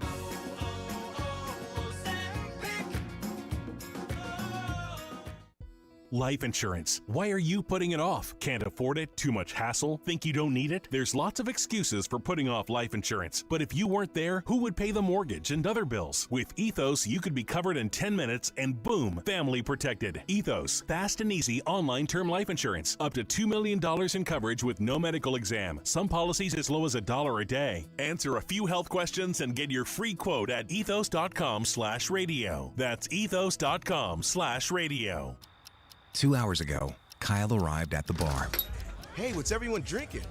30 minutes ago, Kyle got his friends another round of drinks. Cheers! 5 minutes ago, Kyle decided to drive home drunk. A minute ago, a law enforcement officer pulled up behind Kyle. Sir, have you been drinking tonight? A chain of events that began 2 hours ago is about to change Kyle's whole world. Drive sober or get pulled over. Paid for by NHTSA. This is the story of the one. As a lineman, he does whatever it takes to keep the power on in his community. And he wants a partner like Grainger who does the same. Grainger offers the professional-grade products he needs, from voltage detectors to harnesses to hard hats, plus fast, dependable delivery, so he can rise to every challenge. Call 1-800-GRAINGER, click Grainger.com, or just stop by. Grainger, for the ones who get it done. Here's traffic, brought to you by DM Injury Law. Have you or a loved one been in a car wreck? Contact DM Injury Law today and get the money you deserve. Car wreck? Remember, Mike's got this. Got a wreck downtown, 70 westbound just past 71 in the right lane, heading down near Shawnee, 35 northbound Lamar. Looks like a two-car crash in the right lane there from the Anthony Plumbing, Heating, Cooling, Electric Traffic Center. I'm Val, 96.5 The Fan. You're listening to 96.5 The Fan from the Mission Plumbing, Heating, and Cooling Studios. Hey, it's Trey Smith from the Kansas City Chiefs. Welcome back to the Drive with CDOT on your home for Chiefs football. 96.5 The Fan. I do want to move forward. Sometimes the text line, it genuinely surprises me. It really does. It surprises me. Sometimes you guys are very funny and informative. And then sometimes I don't know what's happening. So we were talking about this at the top of the hour. A lot of people were suggesting that Rashee Rice should just do his 30 days right now. He should just do them right now. And my point was, no, I don't want you doing that during the season. I would take this time to work on football things. Make sure your conditioning is in order. Make sure your nutrition is in order. Like, you're going to play football at some point this season and really important games. I don't really want you going to jail during the course of the season. The text line is very split on this, I would say. Someone on the text line says, Rashee Rice is going to the same jail that Martha Stewart went to. It's a vacation. A lot of people are saying this isn't that big of a deal. I want you guys to just do a real simple Google search of the jail that he has to report to. I don't know, man. It doesn't really sound that fun to me. I mean, somebody in June overdosed on fentanyl. Another place is. So I'm reading. I did all this reading, Rob, during the commercial break. This is a jail that is supposed to hold 6,200 people. Right now, they have 1,700 people, or 1,700 people that are in this. So it is overcrowded. They just failed 2 inspections last week at this jail. At prison jail, again, I don't know nothing about it. I don't claim to know anything about it. I'm just simply saying that's not where I would want my number one wide receiver to be week 5 of the NFL season. It's just not where I want him to be. Oh, I want you to be anywhere else. Please take your trainer, go down to Miami, stay out of trouble, and work on football things, and we'll figure out the jail thing later when we got to figure it out. We don't need to figure it out in mid-September and early October. We don't need to figure it out then. That is, just do a quick Google search of where he has to go. I did a Google search on where Martha Stewart. This is not where he's going. That's not where he's going. That sounds like a kind of easy place to go spend your time. That is not where Rashee Rice is scheduled to appear for 30 days. And it's also important to note, he has 5 years to do these 30 days. He has 5 years. So you can do a weekend here, a week here. You don't have to just, boom, lock in and do it. You don't have to do it that way. So I would try to manage this thing as well as possible if I'm Rashee Rice and his team. I cannot believe that this is a real suggestion from people, that he should just go ahead and do that while the Chiefs are getting ready to play the defending Super Bowl champions. He's just waiting on people to put money on his commissary and waiting in the chow line. That's just not what I would advise my number one wide receiver to be spending his free time during the course of the NFL season. Back to Rashee Rice from an on-the-field perspective. You know what? This really isn't that bad. This isn't that bad from this perspective. He was going to miss some games. Now, we didn't know which games he was going to miss. We didn't know how many he was going to miss, but we all knew that Rashee Rice, there is no chance that you could get in a high-speed car accident, injure other people, flee the scene of the accident, plead guilty to multiple felonies, and then think that you were getting away with a 0-game suspension. So we just all knew this day was coming. This is not a surprise to anyone. We were all trying to figure out when or how many games it was going to be. We now have the answer. He is going to miss Chargers, Eagles, Giants, Ravens, Jaguars, and Lions. Now, you play some really good teams during that standpoint. I know we all like to laugh and make fun of the Chargers. They won double-digit games last year. They got a good coach. They got a good quarterback. The Chargers are certainly not a bad team. Philadelphia, they're the best team in the National Football League. The Giants, I don't think they'll be great this year, but they might have the best pass rush in the National Football League. They certainly have spent a lot of resources on pass rush this offseason. Baltimore is one of the 5 best teams in the league. The Lions, also one of the 5 best teams in the league. So this is not an ideal time to have him miss, but my number one priority. If you had told me when I first see the schedule, hey, when do you want to have Rashee Rice back? What one game do you want Rashee Rice to play in? I would have said the stretch that he is going to be eligible to play on the road against Buffalo, on the road against Denver. I think this season, those are their 2 most important games.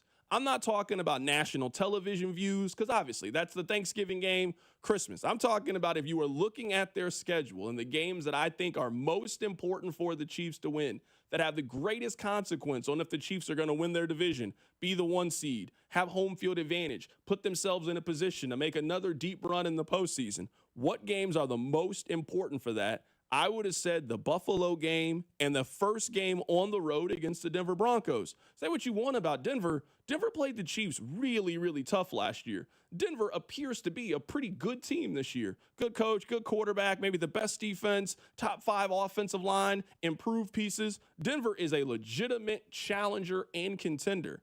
To give Rashee Rice a couple of games to ramp up, to get ready for that stretch of games, I think is really, really important. I really think that Buffalo is the most important game on their schedule. You obviously want to beat Baltimore, but that game is at home, so you certainly feel good about your chances in your building against a team that you obviously know very well. But we know Buffalo matches up very well against Kansas City, especially in the regular season. It's on the road, so if Buffalo beats Baltimore in week 1, they have the tiebreaker over the other really good team in the AFC, and then they can have it over you too. It just makes it a really difficult ask, I think, to win the 1 seed, to have home field advantage go through Arrowhead if Buffalo has the tiebreaker over the other 2 teams that we think are going to be in contention for that conversation. So I think that Buffalo game is the most important one. Having Rashee Rice back for that was all I really cared about, and that's why I didn't want to start the suspension after October 1st and then put that in jeopardy. So just to have this out of the way, this is the last day that we'll talk about this as fans. There's no reason to talk about it after this. It's over. We know what it is. They'll address it with the media. Next man up mentality. The Chiefs will start the year 5-1, 4-2, possibly 6-0. They'll be good in the first 6 games, and then they'll be getting back their second best player on offense back right after that in time for their biggest game of the season. I don't really know if you could have the suspension line up much better than that. So I get what you're saying about the Bills game, and I agree with you. That's probably the biggest game on the Chiefs' schedule. And I do agree that it's better to serve the suspension now at the beginning of the season than the end of the season. I agree with you on both those fronts. But, man, I think as big as those Bills and Broncos games are in November, I think the Chiefs' most difficult stretch is the first 6 games. And I think he is suspended for the most difficult stretch the Chiefs will go through. I understand the Bills' point. I understand the point you made about Denver, but it's not just the Chargers. And I know the text lines, oh, Chargers, that's back. Weird things can happen when you're abroad, you're in Brazil, the field. We don't know what we don't know. That's going to be a difficult game. We've seen this Chiefs team up against the Eagles. The Eagles spanked them in their last matchup. They're coming to Arrowhead on extra rest. That is a very difficult game. We can breeze past the Giants game. The Ravens game is going to be really difficult. Like, I know everyone says it's Chiefs and Bills for the AFC. The Ravens were in contention throughout all of last season. If Mark Andrews could catch, they might be the team coming to Arrowhead last year for the AFC title game. Lamar Jackson could have been MVP last year. Like, the Ravens are really good, and they got better defensively. Like, they're a team that you should be scared of. I almost think on equal footing with the Bills. And, you know, the Jags are, again, whatever, but the Lions might be the best team in the NFC. Some people have the Lions as their Super Bowl pick in the NFC. I understand your point about valuing the Bills game and valuing the Broncos game, and I actually think getting this suspension done and not having it hang over Chiefs fans or players or Rice's head throughout the season is the best possible outcome. But as far as purely the games he's missing, this 6 is the worst possible outcome because this 6 is their most difficult stretch. Text line 913-586-7965. Why do we keep talking about Buffalo like they did something so great in the offseason to make them this guaranteed scary team this year? I think Buffalo's good. I think they proved that last year. I think they've been very, very close to the Chiefs. Now, no question, the Chiefs have been better than Buffalo when it matters. And maybe this is, I don't know if this is negative thinking or just sports logic. Something tells me if you keep giving Buffalo enough chances and Josh Allen keeps getting the ball with 4 or 5 minutes to go, I just think eventually he wins one. I don't know how many he wins. Maybe he wins 1, 2. I don't think he'll win, obviously, as many as Mahomes. Mahomes has a pretty big heads up on him. But, I mean, this is the same conversation we had 20 years ago about Peyton Manning and Tom Brady. I mean, Peyton Manning eventually beat Tom Brady. It wasn't all the time, but eventually he won a couple of those times. Now, the score was like 6-3.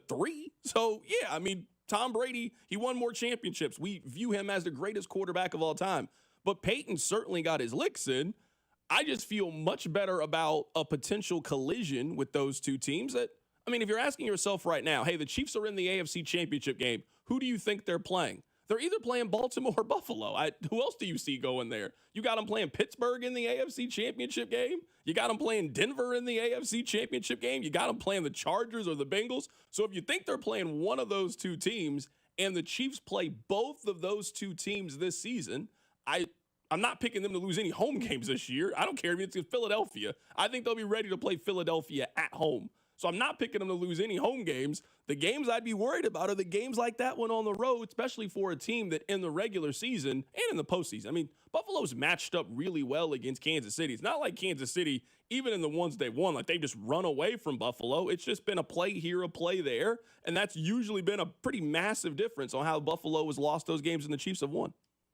Yeah, I mean, see, this is where I feel like sometimes the text line is just so big of Chiefs fans, and that's fine. They're supposed to be. That sometimes they say and do things, and then we respond and we get viewed as the Chiefs hater show. It is what it is. If you're the type of person who's texting right now, what have the Bills done to be viewed as a threat? What have they done to get better? I would ask you what the Chiefs have done to get better. It's basically the same I'm amount not saying of that. Hold on, text line. That was Rob. Don't put that on me now. See, you're going to say that. Now you're going to put that on me when I didn't say that. I'm just saying. Now the text line going to be mad at me and then say that I said what you just said when I didn't have nothing to do with it. I'm just simply saying is I think Kansas City is clearly better than Baltimore and Buffalo. I agree. But I don't think that there is a pretty big gap between the Chiefs, Bills, and Ravens. I agree. I think there is a pretty big gap once you get past those three teams. But when it comes to those teams, I think we've seen in these games between all three of them, it usually comes down to one or two plays and things that happen. It is a 4th down stop on a tush push. It is a drop by Mark Andrews against the Ravens that stops the game from going into overtime. So I'm just saying is on these games that end up being coin flips, everything that can possibly give you an advantage matters. Playing the game at home versus on the road is one of the advantages that you can have. So making sure that you have Rashee Rice for that game to ensure that you don't have to go back to Buffalo for a potential AFC championship game is just a situation that I would love to be in. Or you can put yourself in a situation where you don't, like you did a couple of years ago, you don't have to play Baltimore and Buffalo in the postseason. It is an advantage to only play Houston, and then you got to play one of those two teams. So that's all I'm saying. See, now the text line is saying C-Dot and Rob hate the Chiefs. See what I mean? You end up saying something, and then they rope me into your comment when I had nothing to do with it. And I'm not saying, I think the Chiefs are better than both those teams. I'm just stating, for the person who asked, well, what have the Bills done to be something the Chiefs should even be worried about a little bit? Let's not talk like the Bills and Chiefs games last year were a couple of 35-0 blowouts. They were two competitive games. You're trying to anger them, and I didn't do anything. And both teams are bringing back largely the same team. So you know what I anticipate in 2025? More competitive games. The Ravens and the Chiefs played a really competitive game last year. The Chiefs won. The Chiefs are better. Guess what? Both teams are largely the same this year. So that's why I anticipate competitive games. Like, I feel like we live in this voodoo world where I think we all think competitive games. The way you was talking right there was a little crazy.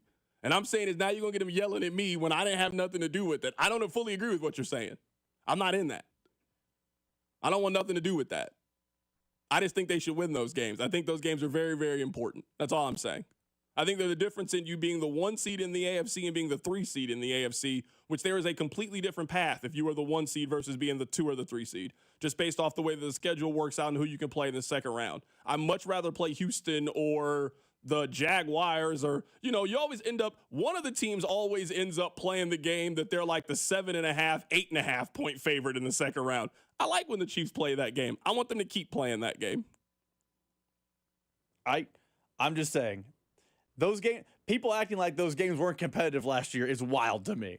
Well, I don't know why you guys are scared of the Ravens and Bills. Because they won those games. They lost the regular season game, the Bills. They won the postseason game by 3.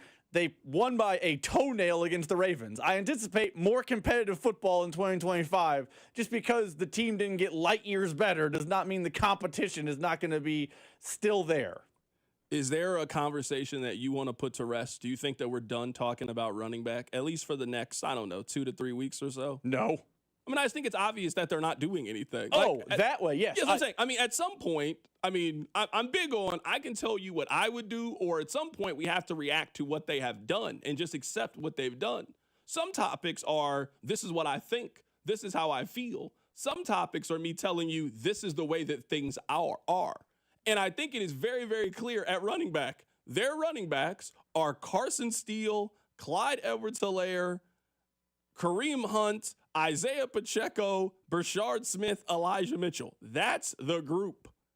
I don't think that they are going outside of that group this season. Now, I agree with Nate Taylor. They are one injury away, which it's football. Like, you're not keeping everybody healthy for the full duration of the season. You are going to have some injury. They are one injury away from being in a little bit of a scramble about what you are potentially going to do at the position. Now, how do they address that? Are they just going to bring up Clyde Edwards-Helaire? Are they just going to bring up Carson Steele, guys that are already in the system on the practice squad? You can just move them up. Or are they going to go outside the organization? There are not many areas on the Chiefs that I spend much time being worried about. I don't really think there are many groups that you should be that worried about. I think they're pretty set everywhere. There's one position on the field that I don't know if they're set or if they're prepared to absorb an injury that happens, and it's running back. I don't know if they're prepared to accept an injury that happens at running back. If Kareem Hunt gets his ankle rolled up on and Kareem Hunt is out for 3 weeks early in the season, I think they're going to probably need to go do something. Who's their short yardage back in that scenario? Who's their guy that you think can get the tough 3rd and 2, 3rd and 3 to help you move the sticks? I still think they need another running back, but at some point I have to just accept their actions, and they don't view it that way. They don't think they need any more running backs. They feel like they got everybody. I was saying that I think we're going to have lots of conversations this year about running back. I fear we're going to have lots of conversations about running back. But to answer your question, yes, I think we are done talking about them adding to this running back room. This is the room. And I think the room is underwhelming. I really do. Nate Taylor called Elijah Mitchell a jag earlier. He said he's a guy. That's what he called him. He called him a guy. He's a jag. That's fine. I think Isaiah Pacheco has a chance to come back healthy and have another 900,000-yard season, which would be an improvement. But even that would be just better, but not good enough. I think they can still win games with that running back room, but I don't think me and you are done talking about that room not being up to par. I think we're done talking about adding people into it, because if you bring back 2 running backs on the practice squad, you are saying that you feel like you're totally fine with your 4 and you're actually totally fine with your 6. That's what they did today. They brought back all their favorite running backs, Carson Steele and Clyde Edwards-Helaire, and now their practice squad has 2 and their regular squad has 4. They're cool at running back. I just disagree with that being enough. Yeah, I think you and I are on the same page. I guess now at this point, I just don't think the Chiefs are prepared to do anything about it. Like, I'm certainly open to the possibility that I could just be wrong on this thing. Terez used to always say that the contract year was the biggest motivator. I mean, the Chiefs have 3 running backs that are all in a contract year. This is the last year for Isaiah Pacheco on this deal. So maybe he's not back in Kansas City, or you're auditioning for the other teams in the league on why you either are a number 1 or a really strong 1B to somebody else, and you can get paid. Isaiah Pacheco was on a 7th-round contract. He ain't really made real NFL money. This next contract that they're about to sign, this next deal is going to be the biggest deal that Isaiah Pacheco signs. It's not even close, the biggest one that he signs. So if there is a year that you're motivated to go out there and really ball out this season, I mean, this would be the season for him. If you're Kareem Hunt, you want to continue to stay in the league, continuing to stay on these 1-year deals, you got to have a good season. Elijah Mitchell, like, this could go completely the other way for Elijah Mitchell. Rashard Smith, it's obvious they're going to use him in that Jerick McKinnon role. So I'm perfectly fine with just putting the running back conversation away until we need to address the running back conversation. Yesterday was the time to do something about running back, and they chose not to do anything about it. So at this point, I just got to accept that this is the group, and I got to trust that they're right when it comes to this is the running back room, at least for the foreseeable future. And to their credit, as someone who hates running backs and is the king of undervaluing them, before last season, when Isaiah Pacheco got hurt, which injury changes everything, before last season, they had not heavy invested in running back. They had never been all in on the position, and they had been totally fine. They had a scrap heap free agent in Damian Williams. They won a Super Bowl. They tried LaShawn McCoy, but it didn't work. They still won a Super Bowl.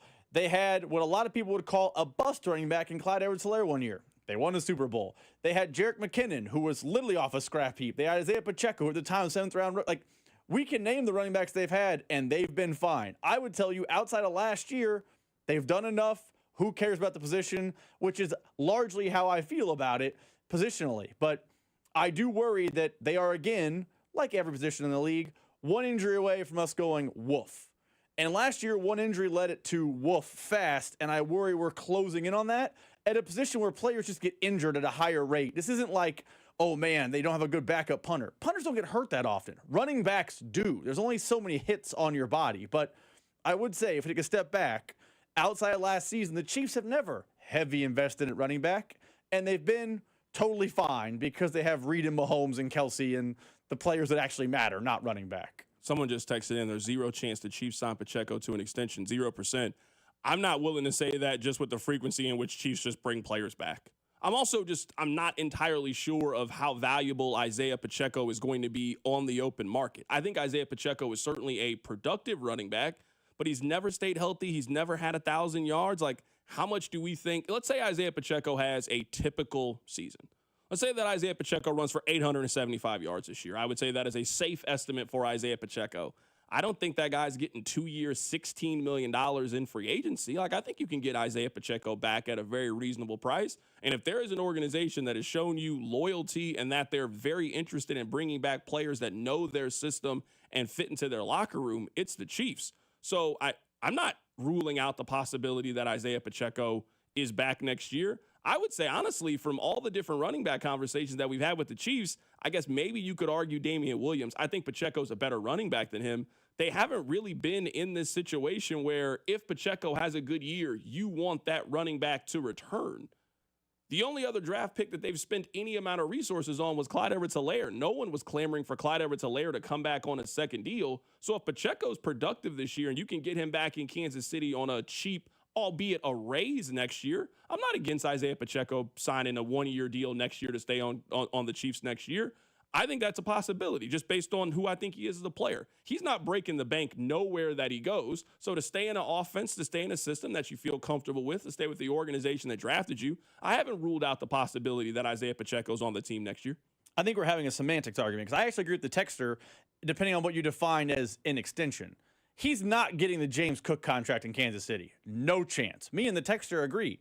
0%. Like, Austin, name one of the running backs who has been, I'm not talking Christian McCaffrey, super paid. Talk about a running back who got a little bit of money. James Cook, Austin Eckler, like that group. You're right. He ain't getting that money. It ain't happening. But could he get a 2-year welcome back, under market value, you want to stay a Chief type of deal that they sign in April? Yeah, I think that could absolutely happen. But this is where I say it's semantics. Because if you think extension means actual money, I don't think the Chiefs are going to give actual money to that position in the NFL. It would very much surprise me. Coming up on the other side, we'll talk about the Kansas City Royals who saved their season yesterday. Keep it right here. It's The Drive. The Drive with Carrington Harrison. Catch Hall of Famer Denny Matthews every Monday at 3. And gone, Bobby Witt. On your home for Royals baseball, 96.5 The Fan. Brought to you by DM Injury Law. Have you or a loved one been in a car wreck? Contact DM Injury Law today and get the money you deserve. Car wreck? Remember, Mike's got this.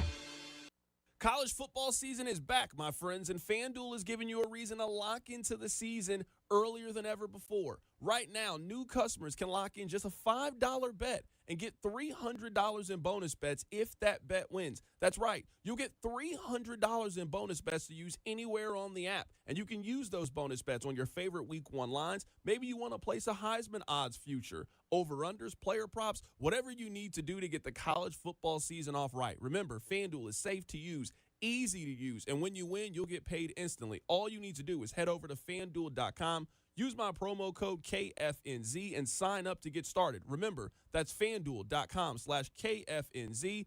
FanDuel is the official sportsbook partner of 96.5 The Fan. 21 and present in Kansas. First online real money wager only. $5 first deposit required. Bonus issue with non-withdrawable bonus bet. Retire 7 days in receipt. Returns supply. See terms at sportsbook.fanduel.com. FanDuel is offering online sports wagering in Kansas. Under agreement, Kansas Casino, LLC. Gambling problem. Get up with your best bet. Call 1-800-522-4700 or visit kansasgamblinghelp.com. This Labor Day weekend, we're celebrating Bob's Discount Furniture's 200th store milestone with the entire Bob's family across the country. For more than 30 years, we've believed everyone deserves the home they love. That's why we brought our everyday low prices on furniture, mattresses, and more to over 200 locations from coast to coast and counting. Not to mention free treats for the whole family in our cafes. Celebrate Bob's Discount Furniture's 200 store milestone this Labor Day weekend. Oh, my Bob! When your reputation's on the line, you don't leave anything to chance, especially your primer. Painters trust Kills primers for a smooth start, strong adhesion, and serious stain-blocking power. And now, the full Kills lineup is available exclusively at the Home Depot. Need it fast? Get same-day or next-day delivery, or order online and pick up in-store. Kills primers. Pro results, faster. The Home Depot. If you're a pro, you know. Need to sell your house in Kansas City but not sure where to start? Selling a home can feel overwhelming, especially if you're facing foreclosure, a divorce, an inherited property you don't want, or just need to move quickly. But you don't have to figure it out alone. Rex Buys KC is here to help. As a local home buyer, I understand the Kansas City market inside and out. My family and I live right here, so I know the neighborhoods, the trends, and the challenges homeowners face. That's why I take a consultative approach, helping you explore your options and find the best path forward. We buy houses in any condition, no need for repairs, no agent commissions, and no hidden fees. You'll receive a fair cash offer with a closing timeline that works for you. Whether that's in as little as 7 days or at your own pace, just a simple, hassle-free process designed around your needs. If you're ready to talk through your options, call me today at 816-330-6000 or visit rexbuyskc.com. Let's find the right solution for you. Rex Buys KC. Local, fair, and focused on you. Do Crohn's disease or ulcerative colitis symptoms keep coming back? Tremfya, guselkumab, may help. with rapid remission achieved at 12 weeks and lasting clinical remission at 1 year. Some even saw visible improvement of their intestinal lining at 12 weeks and 1 year. Tremfya is a prescription medicine used to treat adults with moderately to severely active Crohn's disease and adults with moderately to severely active ulcerative colitis. Serious allergic reactions and increased risk of infections and liver problems may occur. Before treatment, your doctor should check you for infections and tuberculosis. Tell your doctor if you have an infection, flu-like symptoms, or if you need a vaccine. Healing is possible with Tremfya. Approximately 3 out of 10 patients were in endoscopic remission at 1 year, based on areas visualized on colonoscopy, which may not represent the deeper bowel layer or entire GI tract. Individual results may vary. Ask your doctor about Tremfya today. Call 1-800-526-7736 to learn more or visit tremfyaradio.com. 2 hours ago, Kyle arrived at the bar. Hey, what's everyone drinking? 30 minutes ago, Kyle got his friends another round of drinks. Cheers! 5 minutes ago, Kyle decided to drive home drunk. A minute ago, a law enforcement officer pulled up behind Kyle. Sir, have you been drinking tonight? A chain of events that began 2 hours ago is about to change Kyle's whole world. Drive sober or get pulled over. Paid for by NHTSA. This is the story of the one. As a lineman, he does whatever it takes to keep the power on in his community. And he wants a partner like Grainger who does the same. Grainger offers the professional-grade products he needs, from voltage detectors to harnesses to hard hats, plus fast, dependable delivery, so he can rise to every challenge. Call 1-800-GRAINGER, click Grainger.com, or just stop by. Grainger, for the ones who get it done. Car wreck? Get the money you deserve. Mike's got this. Paid for client betrayal and endorsement. Choice of a lawyer is an important decision and should not be based solely upon advertisements. After my car wreck, there was a lot I didn't know. I do know. If you've been hurt in a car wreck, call me. I've got this. Mike's got this. 816-888-7500. Mike's got this. Here's traffic, brought to you by DM Injury Law. Have you or a loved one been in a car wreck? Contact DM Injury Law today and get the money you deserve. Car wreck? Remember, Mike's got this. Brought to you by Robside Ford. Still downtown is the 2-car crash. 70 westbound. The on-ramp from 11th. Be prepared to tap your brakes. Right lane blocked there. A stall, Kansas side of things. 70 eastbound on the ramp to 635. From the Anthony Plumbing, Heating, Cooling, Electric Traffic Center on Val 96.5 The Fan. You're listening to The Drive with Carrington Harrison on 96.5 The Fan and the Odyssey app.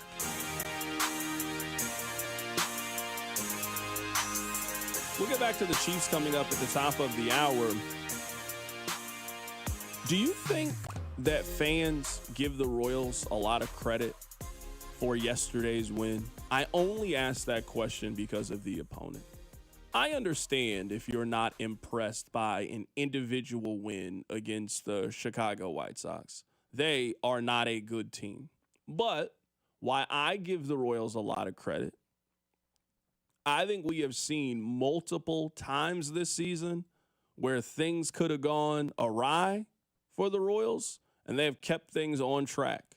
This is a team that was 40-47 and losing everybody's interest. Everyone was asking this team to trade Seth Lugo. Everyone was asking them to wave the white flag and look ahead to next season and put themselves in a position where they were fully prepared for 2026. And they kind of rebuilt themselves on the fly to give themselves a chance. Now, we all have watched enough Royals games in our life to know that I've seen a lot of them where the Royals quietly lose last night's game 5-1. You got all excited about the Royals. You moved your things around. You were eating dinner. The Royals got down early on. You turned it off and you went to go do other things to entertain yourself for the evening. You check your phone and the Royals lost that game 5-1. Every time that it looks like the Royals were going to be counted out and going to be dead, they have done something to keep themselves alive and to keep your interest for just a little bit longer. I give the Royals a lot of credit for doing that. Ultimately, I don't know if the Royals are going to be able to pull this thing off, but you know we love a basketball analogy. I mean, they were staring at being 5 back of Seattle. That's what they were staring at. They lose, Seattle win. They were staring at being 5 back. They're 3. And I will continue to maintain the only thing I want from the Royals, the only thing I expect from the Royals is if they can get to the middle of September and they are within a reasonable striking distance of Seattle. That is the only thing that matters to me. And a win like yesterday and a result and the swing like yesterday continues to make that a realistic possibility. So I'm giving the Royals a lot of credit. I think today is one of the better days of the season for the Royals, that they have given themselves a little bit more rope, a little bit more time. They put one more quarter into that machine and gave themselves an extra continue. Maybe it says game over at some point, but they get to play the game for a little bit longer. Maybe I'm asking a question that's impossible to answer because it's fan psyche, and that's how fans operate. But I feel like you and I were clamoring for the Royals, begging the Royals. Please be interesting for a whole season. Too many summers in Kansas City. Baseball season ended before you bought your fireworks. We all wax poetically about 14 and 15, and we should. And 13 and 16 were good too. And 03, me and you love it. Every other year of my life, they've been bad at this point in the season. 2 years ago, 2023, they were en route to losing 100-plus games. If we talked Royals in August, it's because, we were throwing out the first pitch or there was something going on at the K. It was not about the baseball. And yet here we sit. They are 3 games back. I do think they will eventually fall short, but they are in the race. They are over 500. They are contending down the stretch. They got hot after the All-Star break. They're doing all the things people have clamored for them to do since the dawn of time. Just be an interesting team, something you want to go out there and support for 162, not just 43 and be done. And yet the text line is, they barely beat the White Sox, so guys, it's over. Stop talking about them. Maybe just fan psyche has changed because of the postseason, but why isn't there a more, devoted interest in this Royals team? Because they are doing what we've asked them to do. Yeah, but this is where I'll defend the fans here with the Royals, and I would say that some of the cynicism and skepticism has been earned. I think every time this season, we could go through it, every time this season that there has been that point where it was, the Royals could kind of turn fan interest. The Royals have laid an egg every single time. You remember Jack Caglione Day, 30,000 people. The whole city came out. Excitement, fun. The Royals laid an egg. They've done that a lot over the last couple of years. They got Flo Rida in town. Game against the Cleveland Guardians. Hey, it's 31,000 people out there. Royals get beat 9-2. I do think there is sort of a hesitation because at least this season, every time that you have tried to get excited about the Royals, they have pulled the rug out from under you. So I do think there's a little bit of hesitation. Like this weekend, I don't care how positive that we can be. The numbers suggest they are not beating the Tigers this weekend. The numbers just do not suggest they are winning this series. So I think at some point, you kind of got to prove people wrong. If somebody keeps telling you, you can't do it, eventually you got to show them you can do it in order to prove them wrong and to show them that they're incorrect. And that's where I think a lot of those Royals fans are at.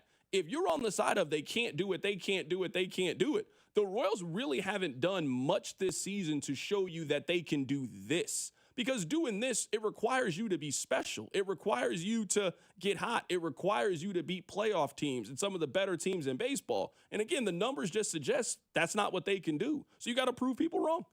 I will say this, though. You're right. The numbers say they don't beat the teams that are better than them, but they do gobble up wins against the teams that are worse than them. That's a thing.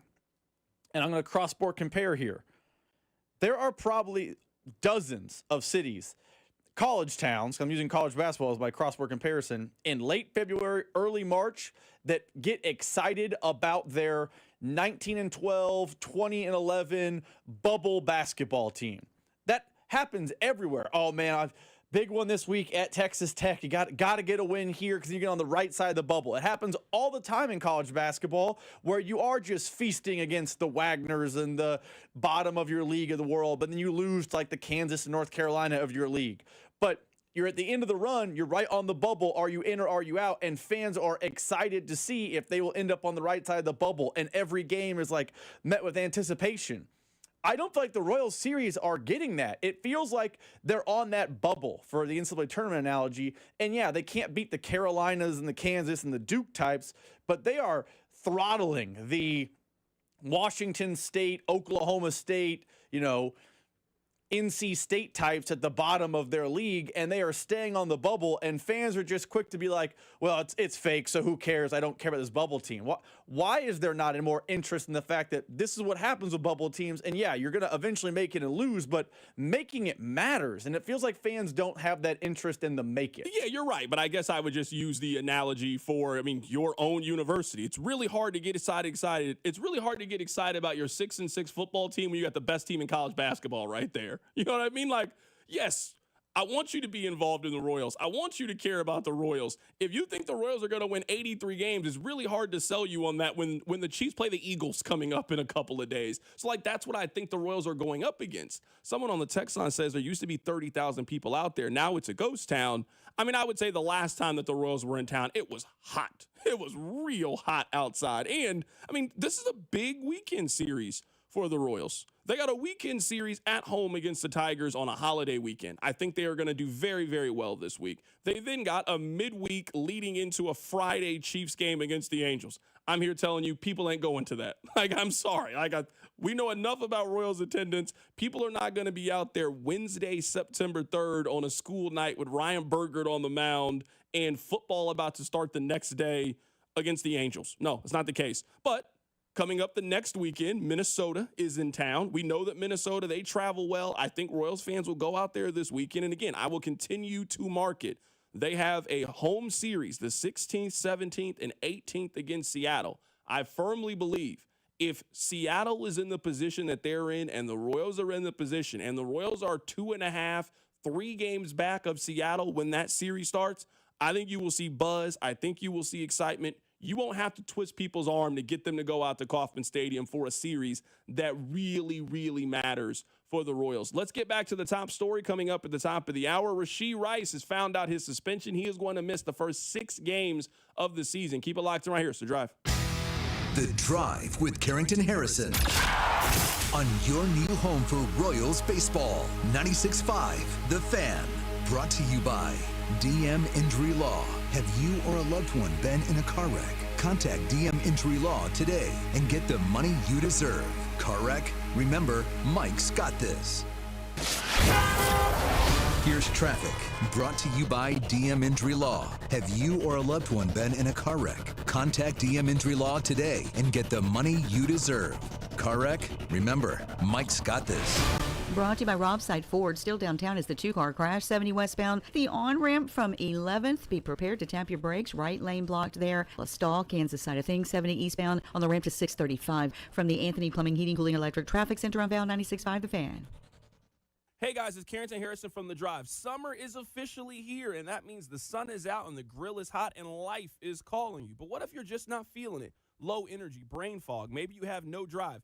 It might not just be your age. It could be low testosterone. At Heartland Men's Health, they know what you're going through, and they know exactly how to help. Low T can lead to poor sleep, weight gain, low sex drive, and zero motivation, but it doesn't have to be that way. Do you know what the first step is? It's taking the free Low T quiz at heartlandmenshealth.com. It only takes 2 minutes. Then schedule your $99 consult. That includes lab work and a full medical review. And if your treatment starts that day, that means your visit is on the house. Don't wait. Heartland Men's Health is changing lives in Overland Park, Independence, and North Kansas City. Call this number, 844-447-6600, or visit heartlandmenshealth.com today. That one phone call can change your life, can change your summer. So get back to feeling like yourself. Pick up the phone and call Heartland Men's Health today. Touchdown! Chiefs coverage brought to you by Park & Go, the best deals on airport parking. Don't fumble your airport parking. Score big with Park & Go. All covered parking, fast and free shuttles, and open 24/7. For the best deals in airport parking, reserve your spot now at bookparkandgo.com. Park & Go, family owned and fan approved. Want to see the 2015 World Champion Royals swing it again? Come out to Home Run Derby X at Kauffman Stadium for a reunion on September 13th. Eric Hosmer, Mike Moustakis, Alex Gordon, Ben Zobrist, and Lorenzo Cain take their cuts against reps from the Blue Jays and the Mets. Come join the action for a night of massive dingers, slick defense, and target-smashing thrill. You don't want to miss it. Get your tickets now at MLB.com/HRDXKC. Major League Baseball trademarks used with permission. Here we go. Count on Sundays with the NFL on CBS and Paramount Plus. This is incredible. Watch your local NFL game live all season long. And he's in for a Touchdown! Visit ParamountPlus.com/NFL to get started today. Football is back, and Underdog is the best place to select entries and win money all season long. And you can play right now in Missouri. Playing an Underdog is easy. Just choose whether your favorite players will go higher or lower on stat lines, touchdowns, receiving yards, interceptions, and more. Get your entries right, and you could win up to 1,000 times your cash and play with as little as $1. It really is that easy. So select those Sundays and find which stats you want to go higher than lower than over at Underdog. Download the app today and sign up with promo code TAPP, T-A-P-P, to score $50 in bonus funds when you play your first $5. That's promo code TAPP, T-A-P-P.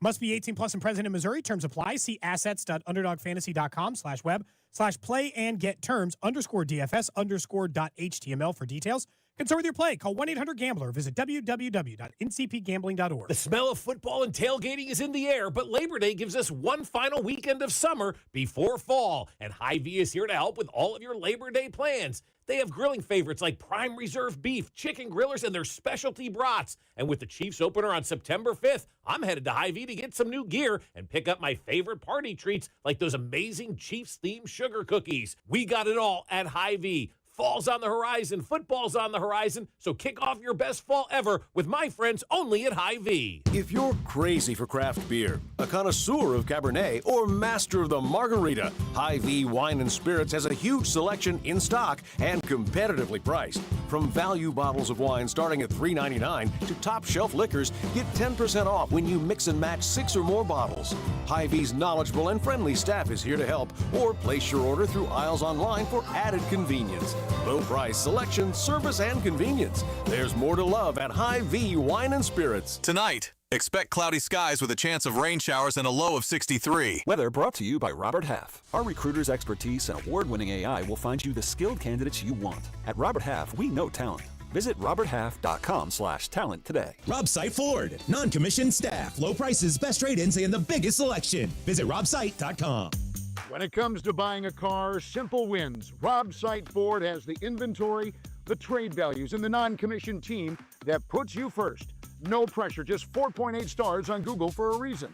ROBSIGHT.com. Subscribe to our YouTube channel so that you can watch every show, plus video clips and shorts, all right from your phone, desktop, or tablet. The Fan's YouTube channel at 965 The Fan, KFNC FM and AM, HD1 and HD2, Kansas City, in Odyssey Sports Station.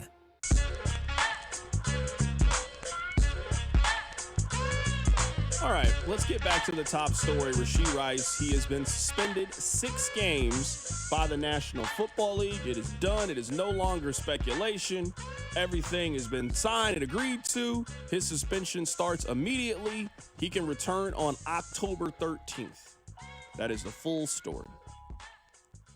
I know I am not the only one to have this thought process. And maybe you guys will accuse me of being negative, but it is hard to shake this feeling. You guys know I love a good NBA analogy. We have seen NBA teams that when they can get everybody healthy all at the same time, they really got a chance to win the championship. But for whatever reason, they can't get everything to line up all at one time. Man, the Clippers, they had Kawhi Leonard, Paul George, and James Harden all on the same team. Well, then Kawhi couldn't stay healthy, and then something was wrong with Paul George, and then James Harden didn't want to be there anymore. It's just, it was something. The Brooklyn Nets, they had Kevin Durant, James Harden, and Kyrie Irving. Maybe there's a common denominator in all of this.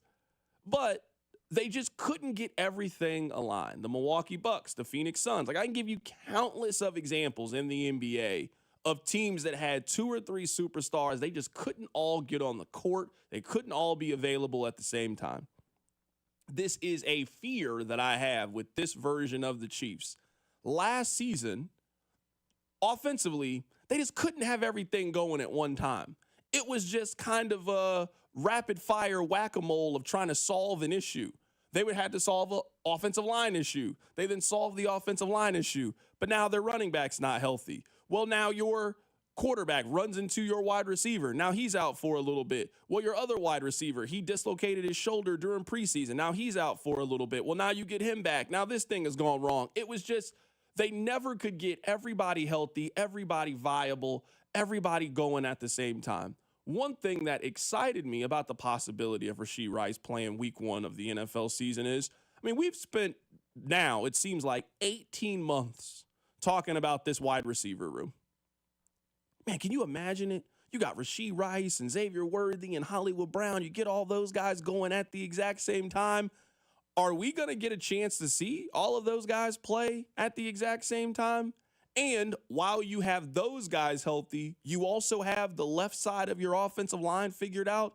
You also got Isaiah Pacheco running at a very high level. Like, we didn't get all of those things to line up last year. So just one worry, one fear that I have with this offense, as I want to see them turn the corner and I want to see them get back to being a dominant unit in the National Football League, is I thought the biggest thing last year was just health.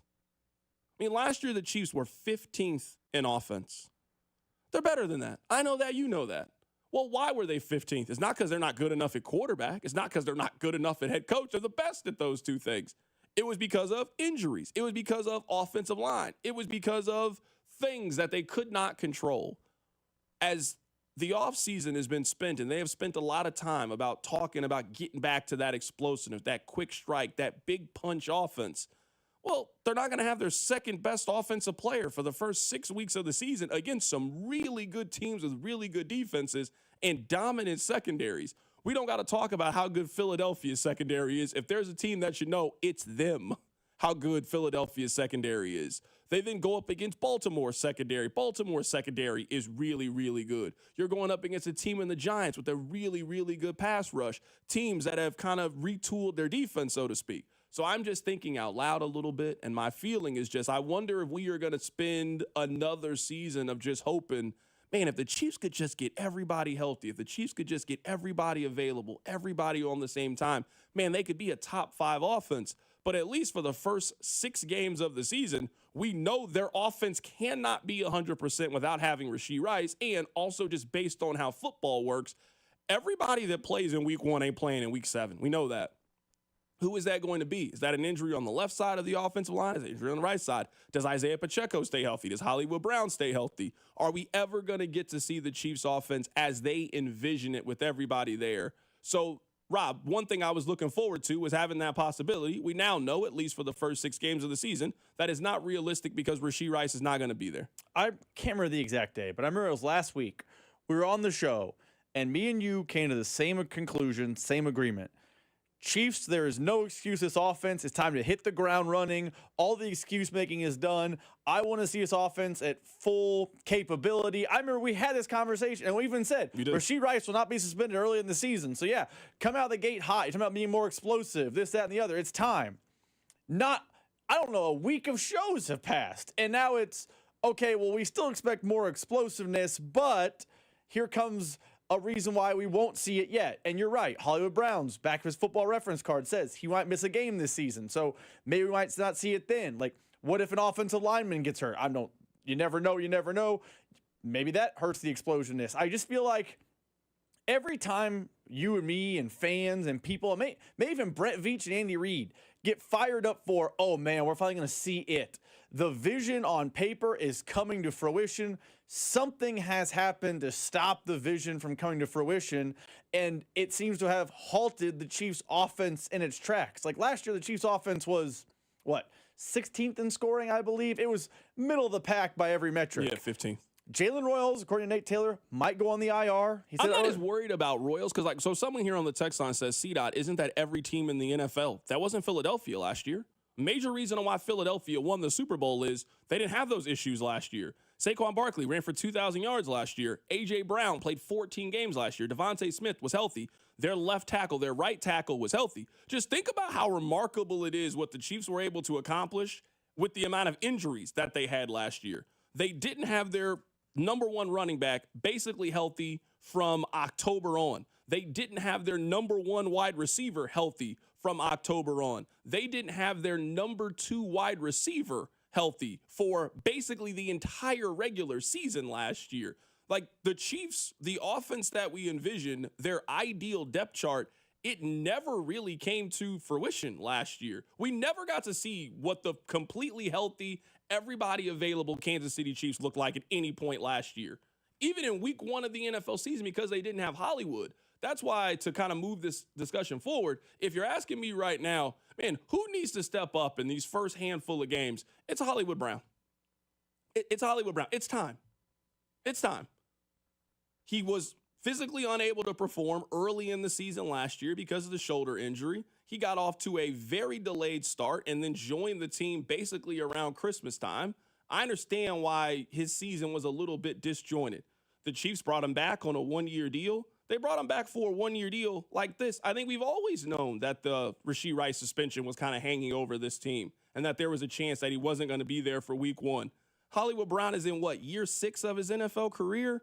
You're on a second 1-year deal. You're kind of looking to get that big contract. You haven't gotten it yet. Man, bouncing back and being the Hollywood that played with Lamar Jackson, being that same receiver who played early on with Kyler Murray, man, the Chiefs could really use that. If you want the Chiefs to evolve past the dink and dunk kind of offense the way that they've been the last couple of years, man, a lot of that is Hollywood Brown has to return back to the player that he was, and they have to get that explosiveness. They have to get that big play. You got it in one person in Xavier Worthy. Having that guy on the other side that can help stretch the field, that can help be a yards after catch guy, and can make plays over the middle of the field, they just didn't have that guy consistently opposite of Xavier Worthy last year. If you're telling me that Hollywood Brown's going to be healthy and available, he's the guy that I'm looking on to step up early. I'm not counting on Jalen Royals, a guy who played at a P5 school last year as a mid-round draft pick. We've seen enough Chiefs football to know that's not the guy you can count on in September. You maybe can later in the season as he's developed and gets more comfortable in the offense. You're not counting on your fourth-round receiver in the early part of the season. You need to be counting on your 28-year-old veteran wide receiver to step in day one against good football teams and be a difference maker. Define step up for Hollywood Brown. Because one of the reasons about Jalen Royals is the room took another hit. Because it is, I'm not saying he was a 1,000-yard breakout Rookie of the Year candidate. I didn't think that.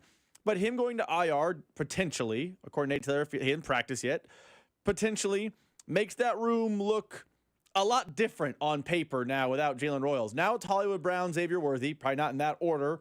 And then it's Juju Smith-Schuster, Nico Remigio, Jason Brownlee. That's your wide receiver group for week 1, assuming that, Royals ends up on IR. Like, I agree with you. It falls on Hollywood Brown to step up. What statistically does step up look like for him? Because I would tell you that 1 year that everyone points to where he was just a star and the Ravens traded him before his contract expired, I don't think that player exists anymore. I think that player is an anomaly.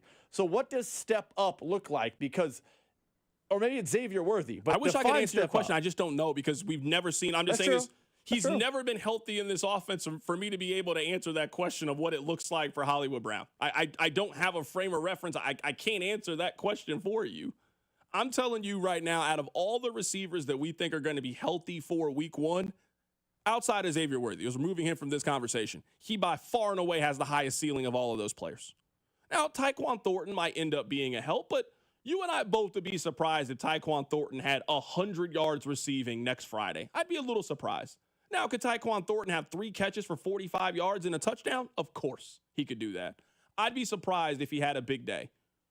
Hollywood could have 8 catches for 95 yards and a touchdown. He could have 3 catches for 17 yards and be a non-factor in the game. Like, he is a major X factor offensively for this team. He needs to be a positive. He needs to be a difference maker. I'm not worried about Xavier Worthy. They'll just put him back in the same role that he was in last year. He got really hot the last 10 games of the season, very similar to Rashee Rice. He will run very similar routes, have a very similar role. If this team is trying to find that explosive, down-the-field, big-time playmaker, that person needs to be Hollywood Brown in this offense. You're healthy. You're available. There are no more excuses for you in this offense. It's time to see what that looks like. We can take you guys' phone call on this, 913-586-7965. We'll also play a chunk of Nate Taylor. He was on the show earlier today. We have now found out the news. Rashee Rice is going to miss the first 6 games of the season by suspension. Keep it right here. It's The Drive.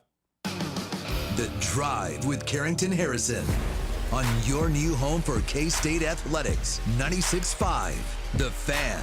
Brought to you by DM Injury Law. Have you or a loved one been in a car wreck? Contact DM Injury Law today and get the money you deserve. Car wreck? Remember, Mike's got this. This Labor Day weekend, we're celebrating Bob's Discount Furniture's 200th store milestone with the entire Bob's family across the country. For more than 30 years, we've believed everyone deserves the home they love. That's why we brought our everyday low prices on furniture, mattresses, and more to over 200 locations from coast to coast and counting. Not to mention free treats for the whole family in our cafes. Celebrate Bob's Discount Furniture's 200 store milestone this Labor Day weekend. Oh, my Bob! Famous Footwear has the latest styles from all my favorite brands like Nike, Adidas, Crocs, Converse, New Balance, Birkenstock, and more. And with over 830 stores, Famous Footwear is always nearby with fit experts to make sure my new shoes fit my feet and mom's budget. She says the prices are like really good, so you don't have to overspend to make it famous. Right now, buy one pair of shoes, get one half off at your local Famous Footwear store. Some exclusions apply. A blood emergency has been declared in the Kansas City region, and donors are urgently needed. Now through August 26th, donate with Community Blood Center and be entered to win tickets to the Chiefs home opener. Visit savealifenow.org or call 877-468-6844 to schedule your donation today. Life's better with American Family Insurance. Because we know in making the most of your home, DIY doesn't just stand for do it yourself. It also means dream it yourself. And we're here to help protect the dreams you're building. Save up to 23% when you bundle home and auto. American Family Insurance. Get a quote and find an agent at amfam.com. Products not available in every state. Visit amfam.com to learn how discounts may apply to you. American Family Mutual Insurance Company, SI, and its operating company, 6000 American Parkway, Madison, Wisconsin. Numerous brands to choose from. Endless options. One incredible experience. At Aristocrat Motors, we treat every driver like royalty and offer the finest luxury vehicle experience in Kansas City. Come see us today and let us roll out the red carpet for you. Listen up, folks. I want to tell you guys about my new obsession. It's Daisy French Onion Dip. With football season here, it is the perfect dip for your chips, your wings. The delicious Daisy French Onion Dip and the Daisy Ranch Dip, they're game changers. They're delicious as a homemade dip, and they're made with real herbs and real spices and also ingredients that you find right there in your kitchen. So the next time you're having people come over to celebrate the start of the football season, you better make sure you have one thing, and I'm talking about that Daisy French Onion Dip. You can find it the next time you go to the grocery store. Actual price will depend on product and subscription plan. Featured products are compounded drug products, which the FDA does not approve or verify for safety, effectiveness, or quality. Prescription products require an online consultation with a healthcare provider who will determine if appropriate. See website for details, restrictions, and important safety information. Want a boost in and out of the bedroom? Hims has you covered. Introducing a new 2-in-1 approach to level up your game. Tadalafil for better bedroom performance and zinc for testosterone support. Put it all together and you've got what you need to turn things all the way up. Getting started is simple. Just go to hims.com/joy to start your free online visit. Through Hims, you can access ED treatments including pills, chews, and more. 100% online. No office visits, no pharmacy lines. Just fill out a simple intake form and a licensed medical provider will determine if treatment's right for you. If prescribed, it ships free and discreetly to your door. Find affordable treatment options at up to 95% less than brand names at hims.com/joy. That's hims.com/joy, hims.com/joy. eBay has reinvented vehicle buying. From click to curb, everything's covered. Ever try to buy a car online and end up in a parking lot with a stranger and some blind trust? That era is over. Now with Secure Purchase, eBay isn't just where you find your car. It's where you buy it, start to finish. Title, financing, registration, delivery, it's all built in. This is the modern way to buy your next ride on eBay. eBay. Things people love. Secure Purchase is powered by Caramel Dealer Services, LLC, an eBay subsidiary.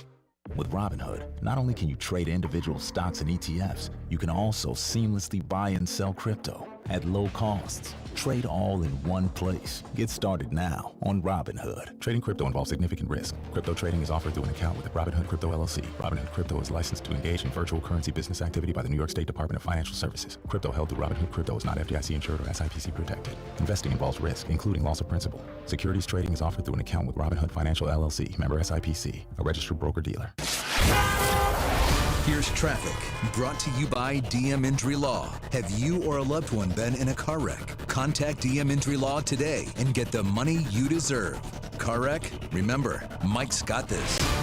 Brought to you by Conley Plumbing Solutions. A slow 35 northbound headed into North KC, but the wreck is clear. You do have a stall 635 southbound at Kansas Avenue. Right lane is blocked from the Anthony Plumbing, Heating, Cooling, Electric Traffic Center on Val 96.5 The Fan.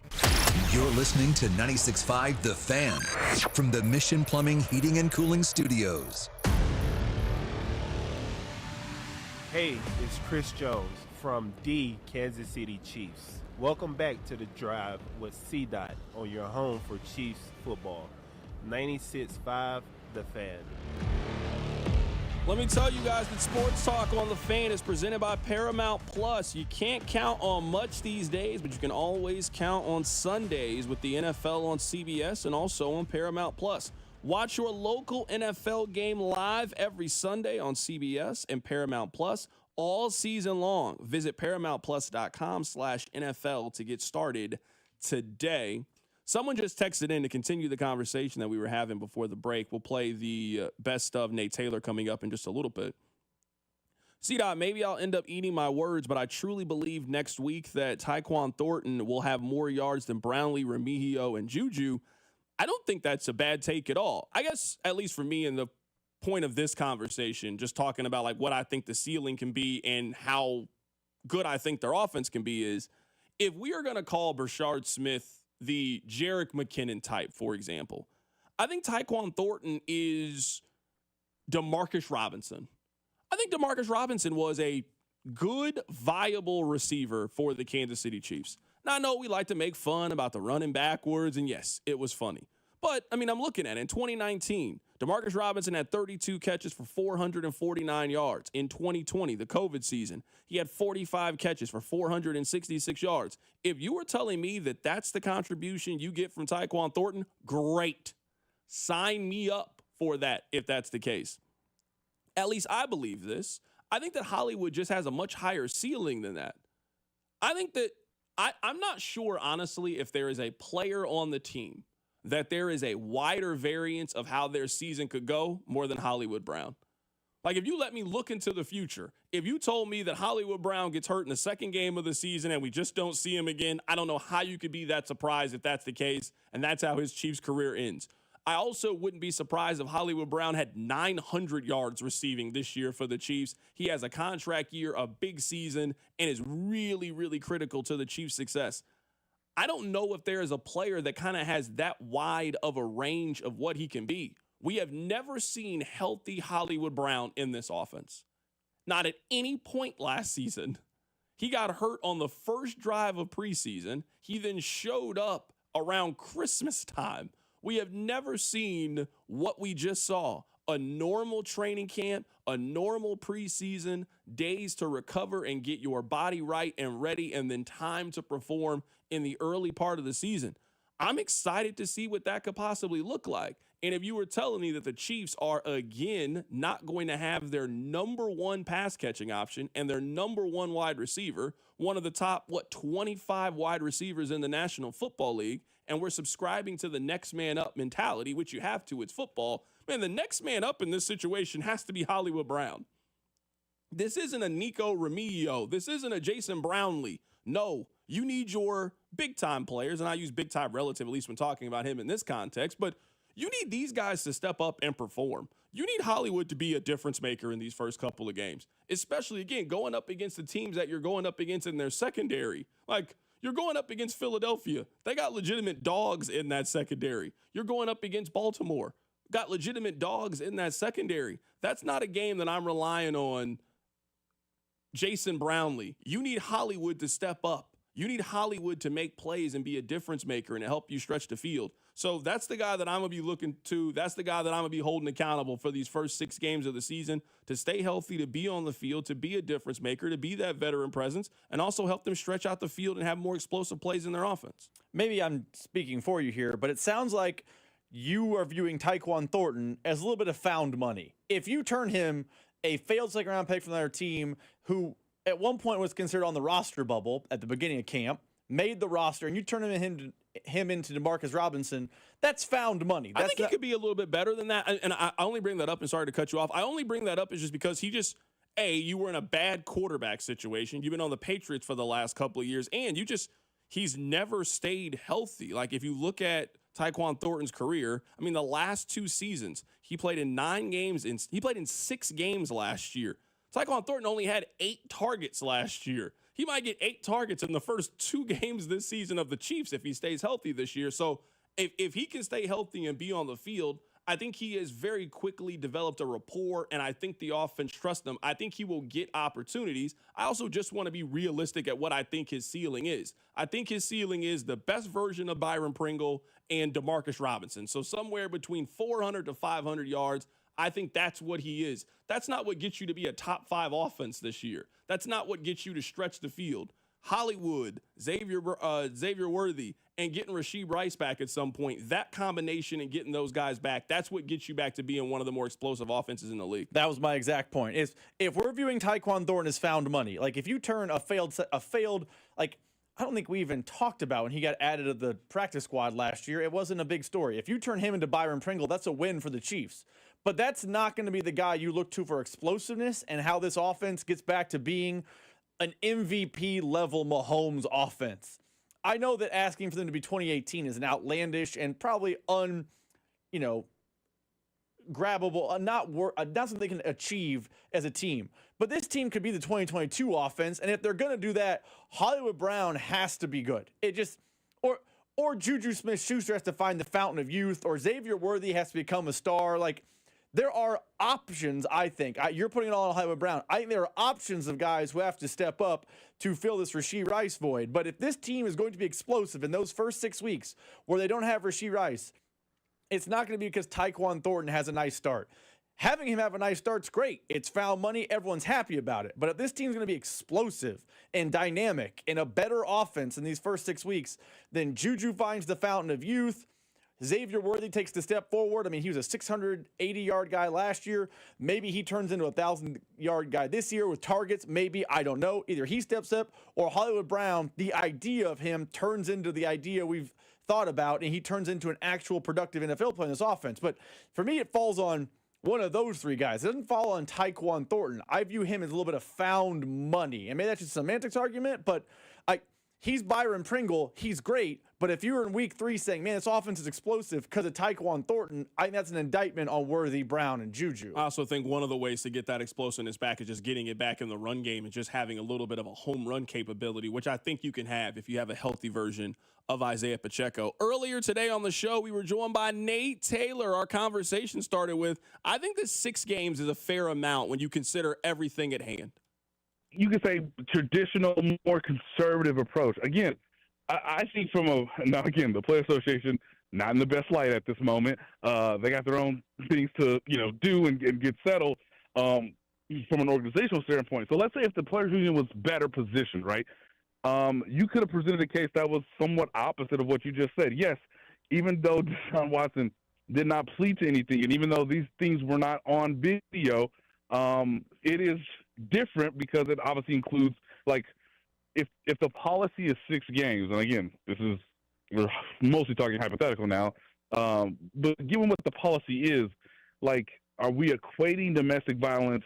Are we equating speeding? Are we, like, you're just going through the entire thing and sort of saying, like, okay, what is the actual precedent? That's why you should have, in one way, the argument, have the disciplinary hearing, because Sewell Robinson is not with the NFL, right? As I've told you before, Carrington, and everyone who listens, when it comes to suspensions, this is mostly a Roger Goodell thing, right? What Roger Goodell has in terms of power is a lot, right? So the only thing he's actually given up in terms of power is letting an actual arbiter, Sewell Robinson or someone else, be appointed to look at both sides of the argument to find a true common ground. Now, hey, if we know that the league wanted 10 games and we know that the league wanted 8 games, well, okay, I guess 6 is understandable, much of what you're saying. And I think the player also, too, wants to move forward because he knew he was looking at either a 4-game suspension or a 6-game suspension. Technically, is it easier to come back knowing that you're suspended now? One could argue, sure. But at the same time, I could say, hey, if you come through the season and you played really well early on and you have this hearing, well, now you have a chance to sort of rest your body and get ready for the postseason. So there's a number of ways to go about this. I don't think there's a wrong answer. I just knew that the best possible scenario for Rashee Rice was 4 games, having to play 4 games before he got to the hearing.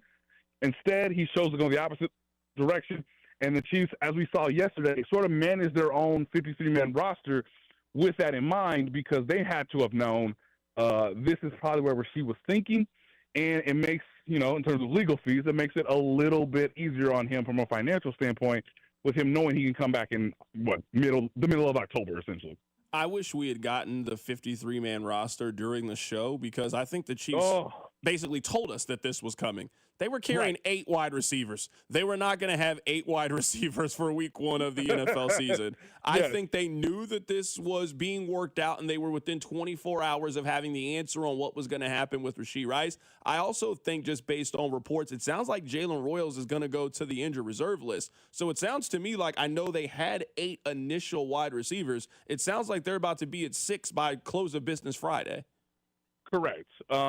Now, I haven't been told exactly that Jalen Rose will go on IR, but look, he hasn't practiced in a long time, and he's not going to be ready for week 1. So, hey, he's a rookie.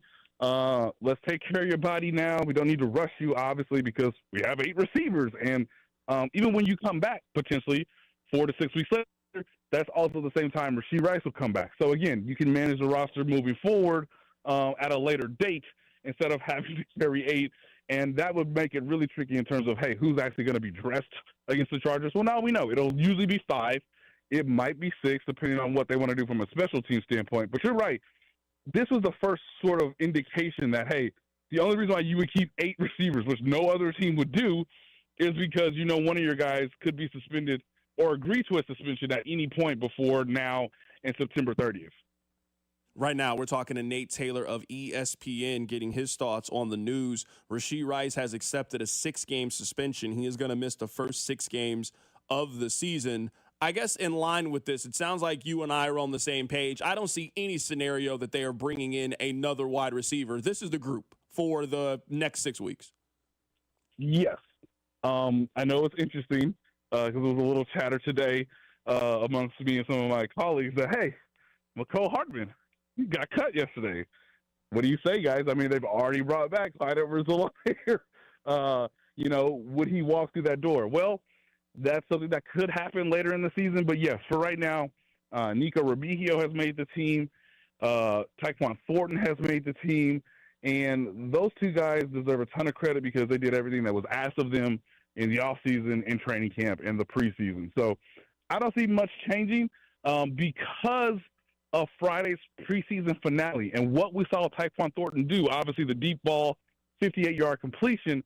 Well, hey, we can line him up on the outside, and we've proven to you just 2 weeks ago, Los Angeles, he's a real threat from that position, right? So even though we might not have our yak man in the middle of the field running from the slot in Rashee Rice, we still have Nico Remigio, who's an above-average return specialist, and we have Tyquan Thornton, who is a true boundary receiver who can take the top over the secondary with this kind of quarterback if you give him time and if you protect him. I think if you were just laying out the teams, you're laying out the schedules, you also lay out the division that all 3 of those teams are in. I think you have to consider Buffalo to be the favorite to get the 1 seed in the AFC. So having Rashee Rice back in theory for that game, that's the middle part of the season. Hopefully you're trending in the right direction. I think the number 1 responsibility for all parties were to get him available for that game. So I think it all ended up working out. Like, I really think you can argue that every side got what they wanted. The NFL got this is a real suspension. You missed 6 games. This is a real suspension. This is a third of the season, ladies and gentlemen, a third, yes. And you also took real money out of his pocket for the Chiefs. You have him available for the biggest game. He also gets more time to recover from his injury. This ended up working for everybody. And I'm so glad you make this point and you framed it this way, Carrington, because, again, we all work for somebody, right? Same thing goes for Rashee Rice. Hey, I know you got lawyers. I know you could push this to September 30th. And, hey, you might actually have a pretty strong case, one that might be winnable to where it could go from, again, 6 games to 5 or to 4. But look, as your employer, you just hit the nail on the head, Carrington. Look, man, you're coming back from a significant knee injury. And, hey, you looked great last Friday in the preseason finale against the Chicago Bears. But, dog, we pay you for November, December, January, and middle of February. That is what his employer essentially told him. Hey, trust Andy Reid, trust Matt Nagy, trust Patrick Mahomes. We still got Travis Kelce, Hollywood Brown, Xavier Worthy, Tyquan Thornton, Noah Gray. Don't forget about him. We just talked about the 2 running backs. So, hey, Pacheco does look better this year than he did coming back from the injury last year. And, hey, Kareem Hunt is another year in the offense, had a full offseason. It's essentially his employer saying, please trust us that when you come back, we're going to get you right and get you ready for a limited role against the Raiders in Week 7. We're going to slowly go from there. And the Buffalo Bills have no tape of you from last season. And whatever tape they're going to look at in September and October won't freaking matter because you weren't on the field. And who knows what's going on with Travis? Who knows what's going on with Patrick, the offensive line? Like, you will be the new element to the offense that can either complete it or push it forward to where the offense can be a more dynamic unit. This season, ladies and gentlemen, comes down to one thing. The offense has to better support the defense because the defense this year, being asked to be the leading unit for a third straight year, is, I would say, unconscionable, right? Even though they made all these draft picks, it really does come down to, can you protect Mahomes? Can you give him enough time to do those marvelous highlights? And really, this is the last chance you have of Rashee Rice, I truly believe this, of Rashee Rice and Travis Kelce available to manipulate the defense, to give Patrick easier reads, to get the ball out of his hands quicker. And because of that, defense is going to have to play you differently, which means you actually have weapons to hit them over the top, i.e. Hollywood Brown, Xavier Worthy, and Tyquan Thornton. So we all work for somebody. The Chiefs have to be thrilled. Hey, we would have loved if it was 4, but we didn't want that 4 to, complicate things in the middle of the season as we get ready to play what I call real football. And ladies and gentlemen, real football is when it starts to get cold outside, when you start seeing who's the good teams in the standings, when you're competing for a division. And, oh, by the way, that literally starts when the Chiefs play the Buffalo Bills. I've never seen a team that they just bring back everybody that they know. It's almost like the Chiefs only know like 100 NFL players. Like, they just have no frame of anybody else. Like, anytime when it comes, like, they don't claim other teams' players. Whenever guys hit free agency, they just bring back guys that know the system. It is just remarkable to see. And I haven't got a chance to talk to you about this. We talked about this on the show. One thing that just amazes me about the Chiefs is how many guys leave the Chiefs organization and just cannot function outside of Kansas City. Like McCole Hardman, he has played in and made big plays for the Chiefs. The Jets basically said, we don't think you can play. The Packers, he can't even make their 53-man roster, but he catches the game-winning touchdown in the Super Bowl for the Chiefs. It doesn't make any sense. Right, dude, it's incredible. I'm so happy you brought this up because I've been laughing too when I'm in my car listening to the show because it's like, hey, I don't know if ESPN will let me write this story, but I want to pitch it to you so that maybe I'll pitch it to my editor, Ethan, right? Dog, they have literally started treating the practice squad basically like an extension of the coaching staff. Hey, Mike Edwards, you've had a great career, dog. You've lost a little bit of a step, and look, we're trying to teach these young guys, right? We're trying to see what we still got with Tamari Connor and Brian Cook and Jaden Hicks. Hey, can you be Tree Rollins? Can you just be on the practice squad and be an assistant coach to Dave Merritt? Hey, Clyde, so happy you still want to be in the show? Love you. You're a great guy for the locker room. Hey, Clyde, let me introduce you to Brashard Smith, right? He's got all the juice. He's got all the receiving skills. Hey, can he be in your shadow for the next however many weeks you're here on the practice squad? I mean, they just did the same thing to Robert Tonyan. Hey, Robert Tonyan, I mean, there's just no way we could have cut Jared Wiley. We've invested multiple years in this man. He's a draft pick. But what you can do, son, is tell him what he needs to be doing out there in practice to get ready for the games so that when it's December and he's never played in this type of game, he can rely on you as his assistant coach to the assistant Tom Melvin. Come on, man. It is hilarious that you could tell me McCole Hardman will be back.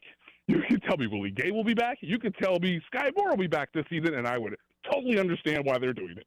because they're all assistant coaches who can still play football at a relatively high level, just not at, starting level. So the NFL has allowed these practice squads to expand to 16 spots, 16, 14 spots? Yeah, half those spots are just assistant coaches in uniform, just if there's an injury or just if there's some scenario where we need to call you up.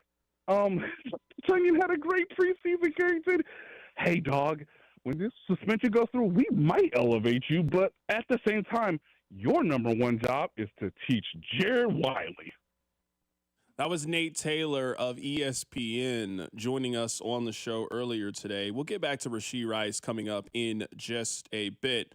You know what? From reading the text line, I think I've figured out the analogy of who I think the text line is sometimes. I think you guys will appreciate this analogy. We'll get to that coming up in just a bit. I'm starting to realize that we continuously get hoodwinked. I'm starting to realize that. I'll explain. Keep it right here. It's The Drive. The Drive with Carrington Harrison. This man was a bona fide scrub. On 96.5 The Fan, brought to you by DM Injury Law. Have you or a loved one been in a car wreck? Contact DM Injury Law today and get the money you deserve. Car wreck? Remember, Mike's got this. Hey guys, football season is right around the corner. So that means whether you're watching your favorite college team or maybe you're watching the pros play, you're going to have people over and you're going to have your own watch parties. Well, if you plan on having a watch party this fall, make sure that it includes the best barbecue in town at Gates Barbecue. With 5 locations around town, you are never too far away from that classic Gates barbecue taste. And let me tell you, the last time I was there, I got the burnt E-Mac, absolutely phenomenal. Now, I'm a mixed plate kind of guy. But now I got to make sure I get that on the side. I got to make sure that I get that burnt E-Mac. I put a little bit of the sauce in there. I mix it all up. Oh, my goodness. It's absolutely delicious. Maybe you like to get your own grilling done during the football season. Well, you can still incorporate Gates Barbecue into that. Next time you're at the grocery store, make sure you go get some of the Gates sauce. Also, make sure that you go get some of the Gates seasoning. You can get that at any area local grocery store. It's Carrington here telling you, when football season around, with tailgate season right around the corner, I know you're going to be doing some grilling. And if you plan on doing some grilling or even eating some barbecue at the function, make sure that it includes Gates Barbecue. Chiefs Kingdom, are we ready to play? It's time for the Chiefs Kingdom scratch ticket, only from the Kansas Lottery. You could win up to $75,000 instantly, with even more ways to win exclusive, one-of-a-kind Kansas City Chiefs experiences through the Play On app. Play the Kansas Lottery Chiefs Kingdom scratch ticket today. See kslottery.com for details. This Labor Day weekend, we're celebrating Bob's Discount Furniture's 200th store milestone with the entire Bob's family across the country. For more than 30 years, we've believed everyone deserves the home they love. That's why we brought our everyday low prices on furniture, mattresses, and more to over 200 locations from coast to coast and counting. Not to mention free treats for the whole family in our cafes. Celebrate Bob's Discount Furniture's 200 store milestone this Labor Day weekend. Oh, my Bob! Famous Footwear has the latest styles from all my favorite brands like Nike, Adidas, Crocs, Converse, New Balance, Birkenstock, and more. And with over 830 stores, Famous Footwear is always nearby with fit experts to make sure my new shoes fit my feet and mom's budget. She says the prices are really good, so you don't have to overspend to make it famous. Right now, buy one pair of shoes, get one half off at your local Famous Footwear store. Some exclusions apply.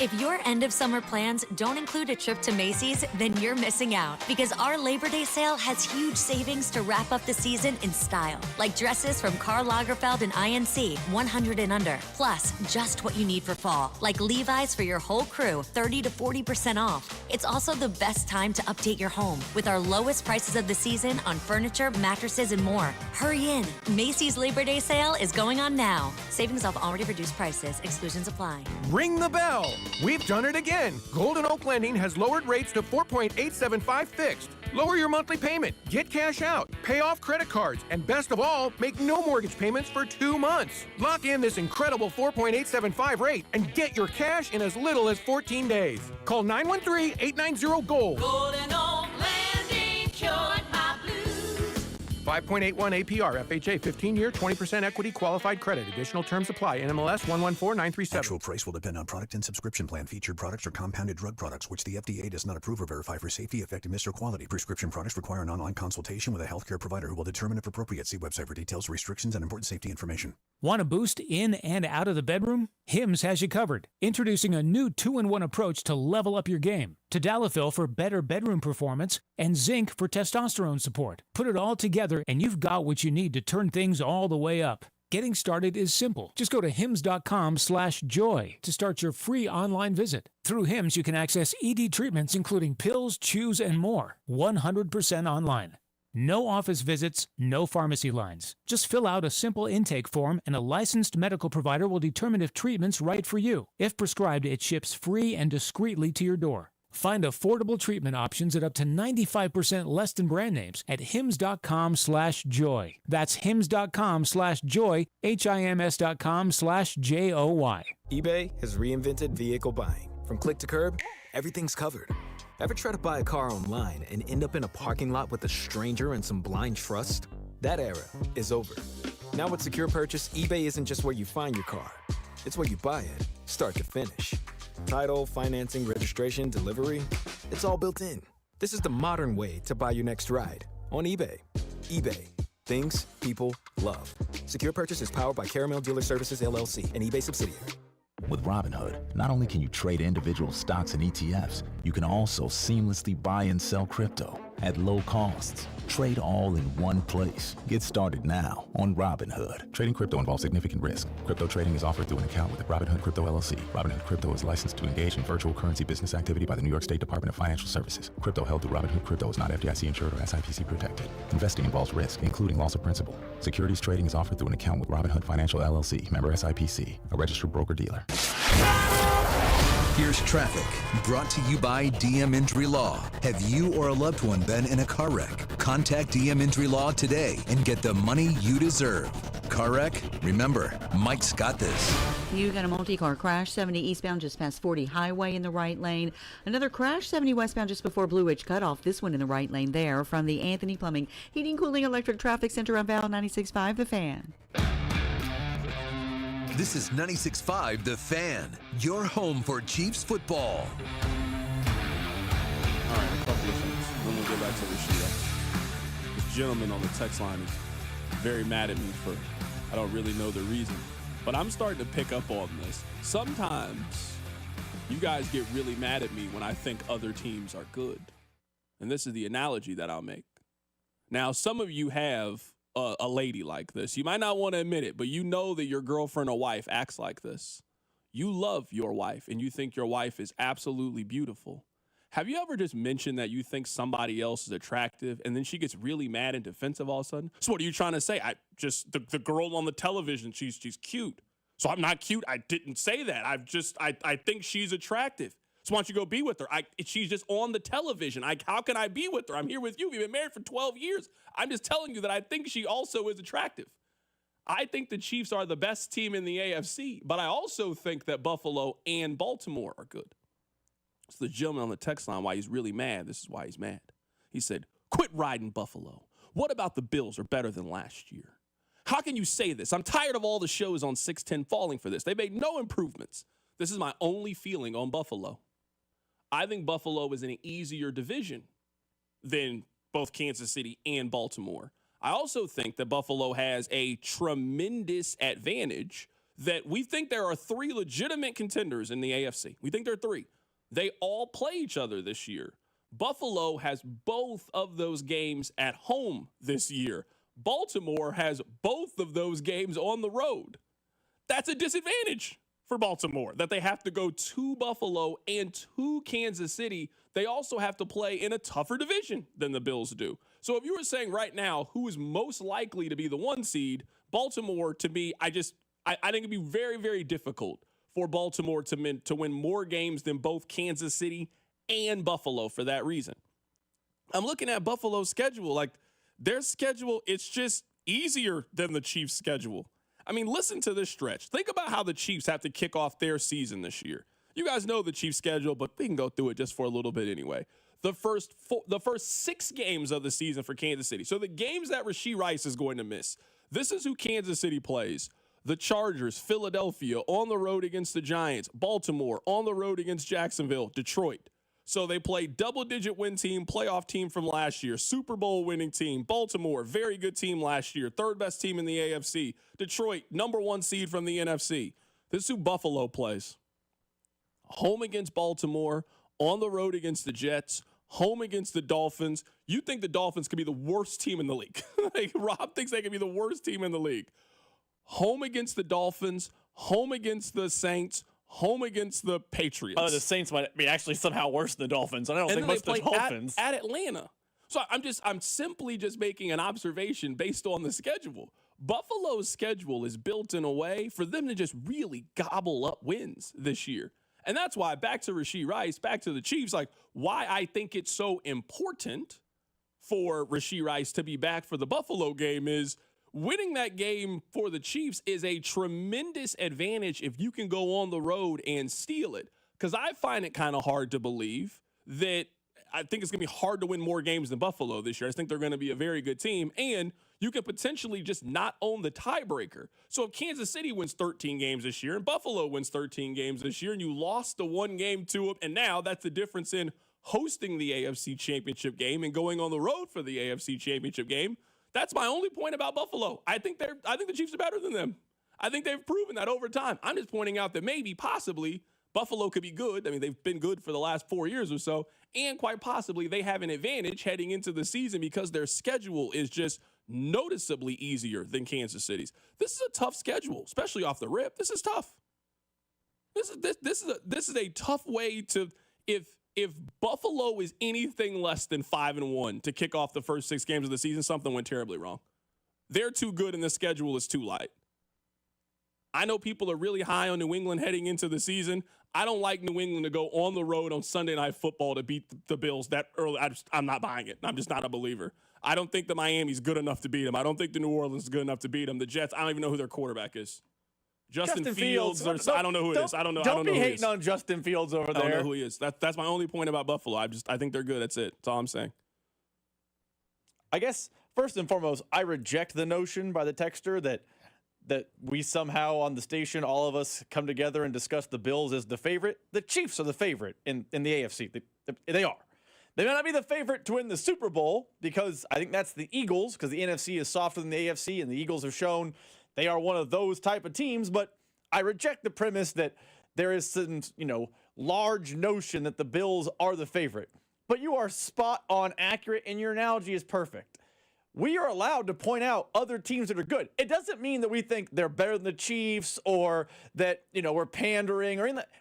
Other teams are good. You're right. The Ravens' schedule actually might be more difficult than the Chiefs. I think the Ravens got a lot better this offseason. I think they're very good. It doesn't mean they can be the Chiefs. I think the Ravens' schedule is the hardest out of the 3 of them just because of what we mentioned with those 2 and just their division, I think, is tough. I also think they have the most talent. I think the Ravens made the biggest jump this offseason, but they have the hardest schedule. That's the NFL, though.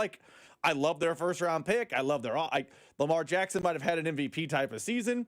I still think they're less than the Chiefs, but the schedule matters. But saying the Ravens are good is not an indictment on the Chiefs. Other teams are allowed to be good. Does that mean, and again, I'm speaking to the texter here, are we only allowed to say the Eagles are good, everyone else stinks? Because there's only one team we can mention. That might be true. Someone else said, C-Dot, you can't just sit there and talk about attractive women in front of your girlfriend or wife. Terrible analogy. I'm here to say there's some of you guys out there that has never been an issue for you. Your wife just doesn't care. You can tell your wife that you think Eva Mendes is attractive. I don't think she feels threatened by that. I don't know if you can be at Texas Roadhouse and say, hey, I think our waitress is kind of hot. I think that might pose a little bit of a problem for you. But I'm telling you, you can look. Now, some of you got a wife. She don't really care that much if you think that Sydney Sweeney is attractive. She probably thinks so too. I mean, I think so as well. Some we can bond over. We have that in common. I would say that's something I'm 100% agree with you. All right, I have a very quick thought, and I promise you we'll get back to Rashee Rice. This affects all of us. Have you guys started to notice the scheme? I didn't really start noticing it until last year. How is it that at the beginning of every football season, Fox or CBS have a problem with the streamers? Have you noticed this, Rob?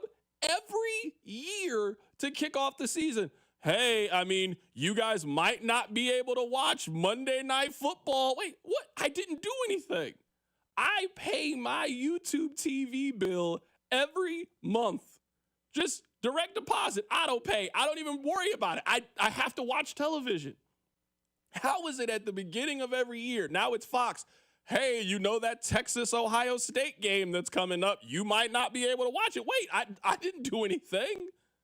That's you guys' problem to figure it out. You guys didn't figure it out last year when you did the exact same thing. ESPN, you're telling me that what kind of agreements are you reaching with these streamers? How long is the agreement for? 2 weeks?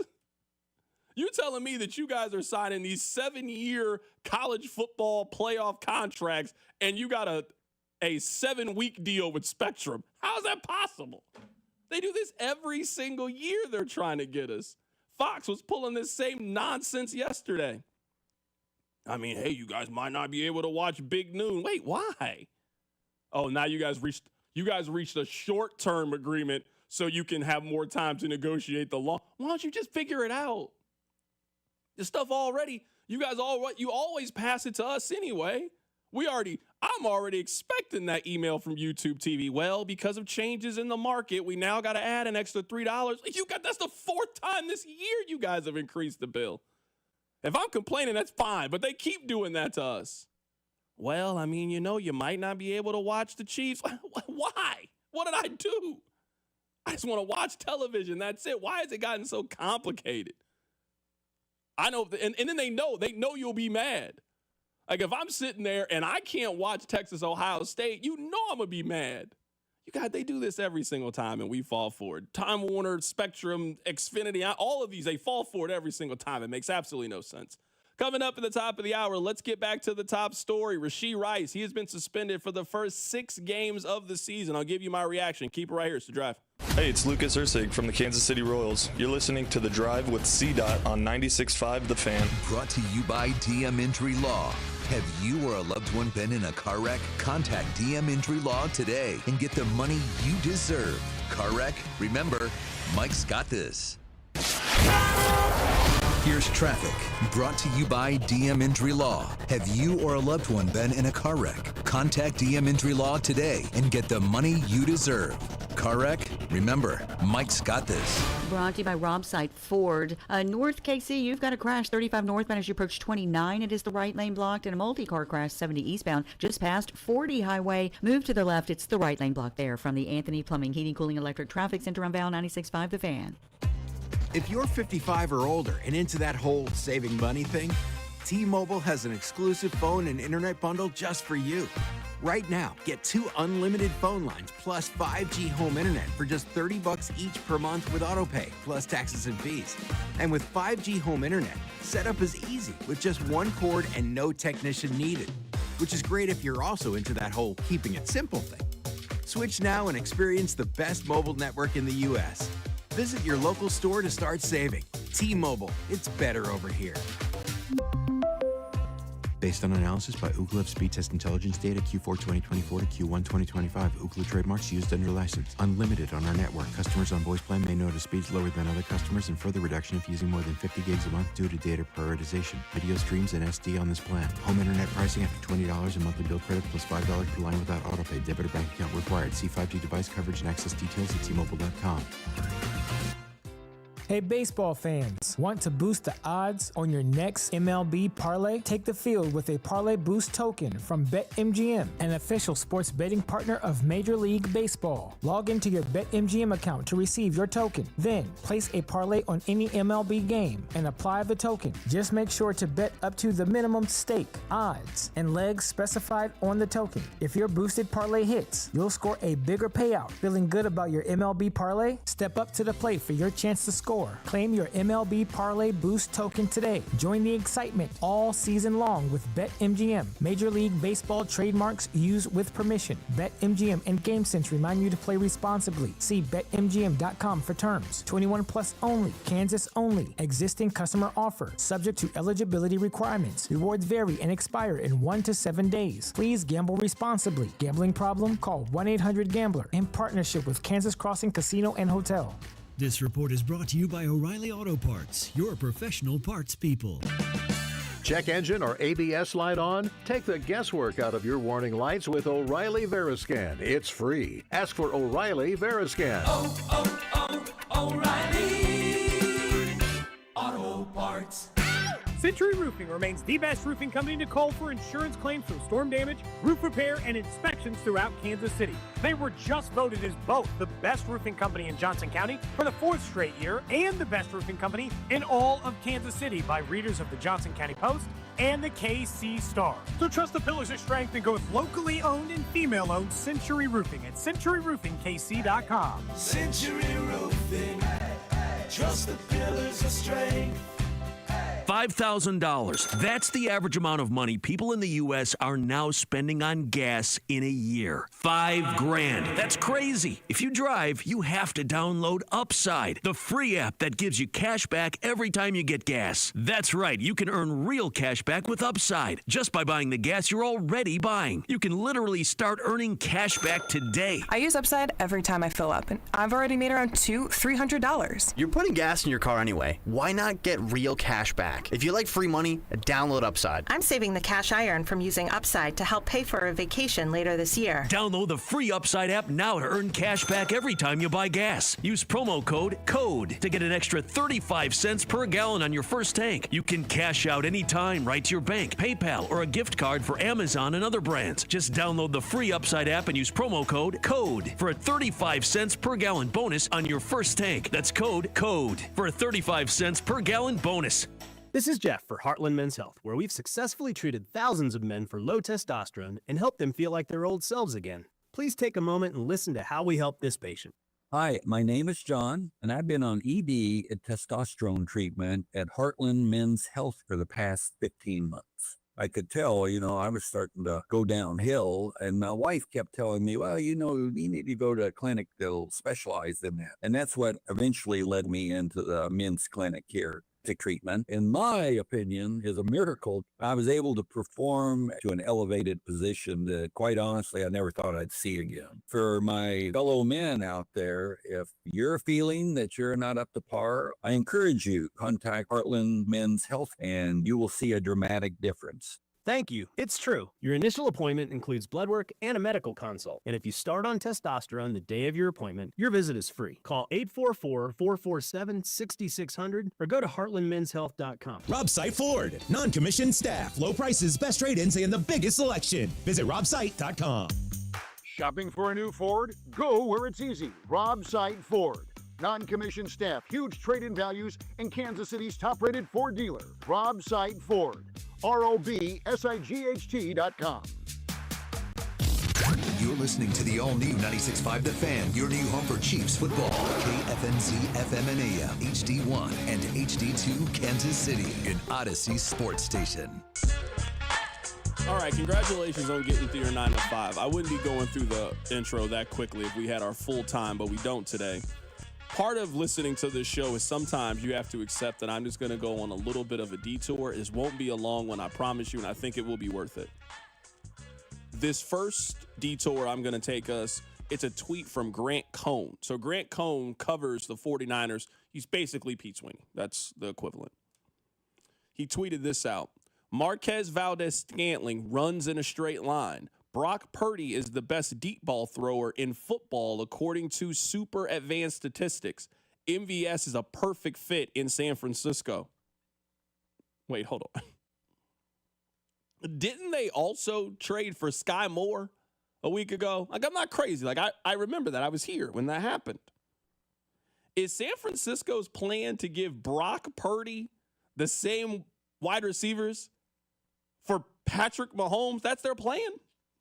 I mean, I see how Patrick was able to make it work. Their plan is to make that work for Brock Purdy? You obviously haven't watched MVS if you think that MVS is a perfect fit for your team. You haven't watched him. I'm sorry. You haven't watched him. No. I'm just here to tell you that right now. No. Are we going to skip over the fact that somehow advanced analytics point to the fact that Brock Purdy is the best? We didn't have enough time. I was willing to get to that, but we don't have enough time. That part, you're right. We're short on time. Mind-boggling sentence in every way. Rob, I don't mean to get super personal here, but like, are there times where you and your wife are laying there and you're just like talking about life and ideas and goals and those things. I only bring that up because this is the only scenario I can see that this happened. Did you see what Bill Belichick is trying to do? Bill Belichick and his girlfriend, they filed a trademark on Monday for the term gold digger. Yes, Bill Belichick and his girlfriend, they have filed a trademark for the term gold digger. Their plan is to sell jewelry and keychains with the term. This is according to the U.S. Patent and Trademark Office. I can only imagine, like they're laying there, and Bill's probably on his MacBook and he's typing, and his 24-year-old girlfriend is watching Love Island, and she's like, "Babe, what do you think about? I kind of want to start my own business." "Yeah, babe, yeah." You know, Bill. I assume Bill wasn't super engaged in this conversation. And she's like, "You're right, I'm going to do it." I don't think she told Bill, what happened? Bill used to be the most quiet, unassuming, out of the way, didn't know anything about him. And just every single turn, every single week, this young lady just has Bill looking silly. Hey, how is that even a term that you can trademark? Like, what? That term's been around forever. There's a popular song called this. You can just trademark the term? This reminds me when LeBron tried to trademark Taco Tuesday. How can you do that? Everybody uses Taco Tuesday. You can just own the term? Bill, good luck, man. I'm telling you, I don't know what kind of voodoo Jordan Hudson has over you, but this is stronger than what we saw in Space Jam. You remember in Space Jam, they had a spell. I don't know what's happening to Bill, but please bring Bill back.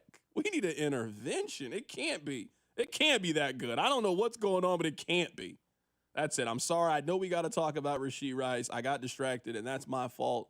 It's 5 o'clock. You're driving home. You want to hear about Rashee Rice. I could not tell you that a team is excited about adding MVS and called him a perfect fit. And then, just the Jordan Hudson thing, I'm sorry, it intrigues me. Let's talk about Rashee Rice. I think this was the right thing to do.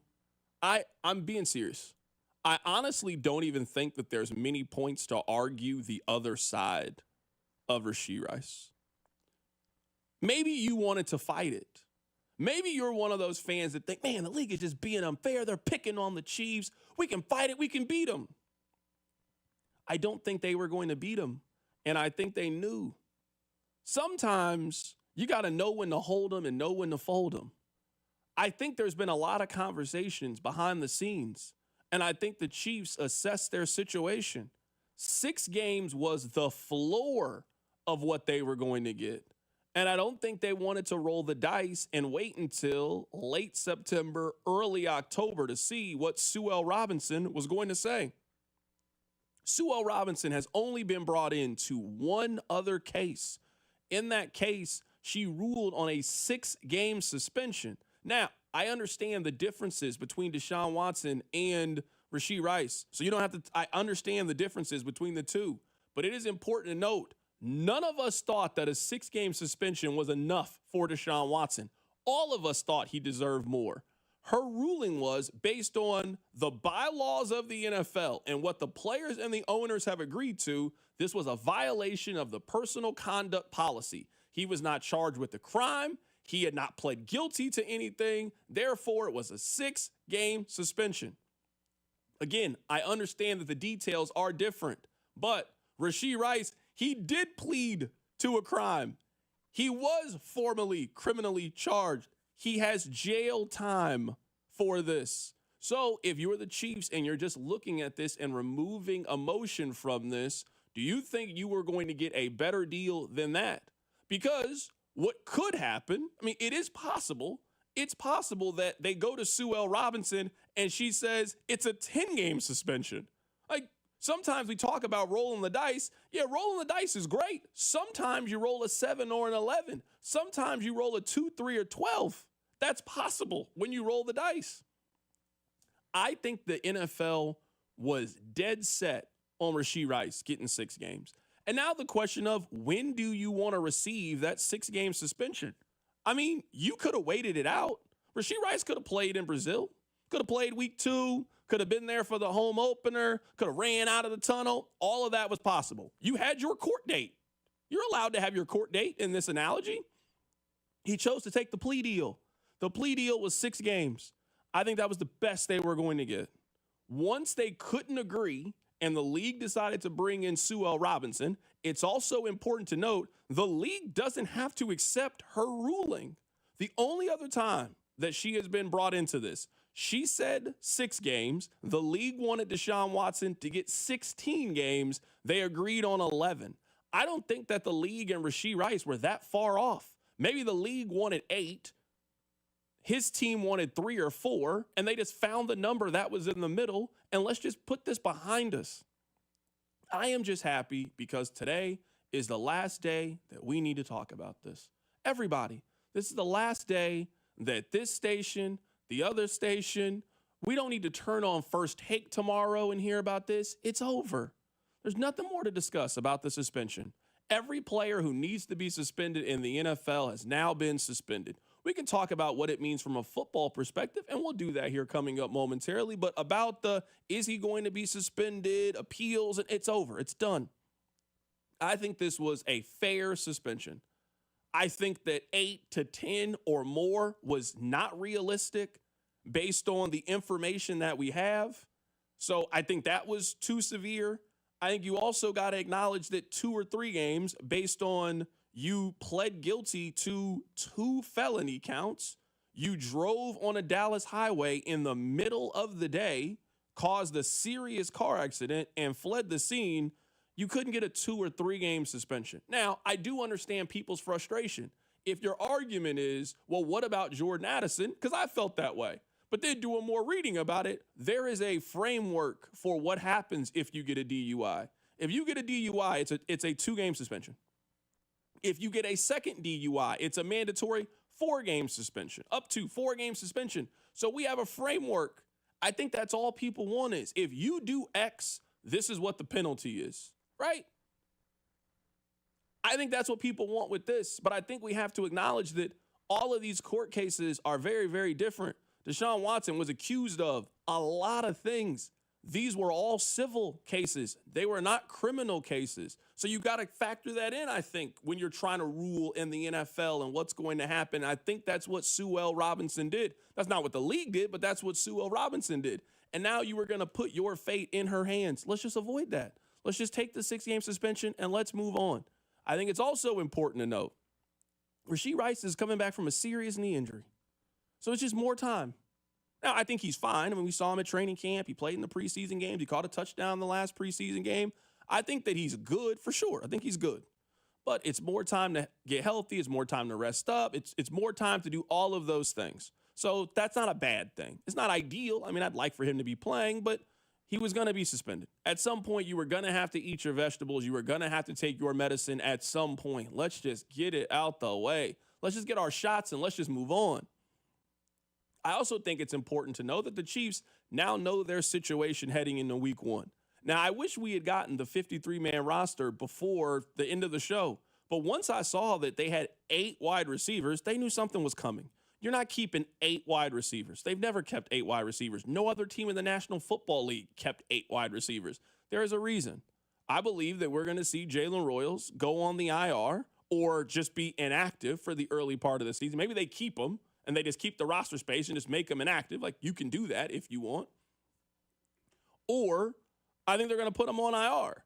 And also, now we have the news with Rashee Rice. So you went from having 8 wide receivers. I think now you're going to have 6, which is a normal number to keep when we're talking about how you build your 53-man roster. It is already said that they're going to bring in Robert Tonyan. That's going to replace the roster spot that you lost with Rashee Rice. It's always going to be fluid. Somebody else is going to get hurt. You replace that player. You guys know how this thing works. So I think it's a fair suspension, number 1. I think it gives Rice more time. I think it gives the Chiefs now concrete. We know what our situation is. We know how long we have to manage this situation. That's in the best interest of the team. And from a football perspective, what I think is really important, and we've been talking about in today's show, I think the Buffalo game is the most important game on the Chiefs schedule.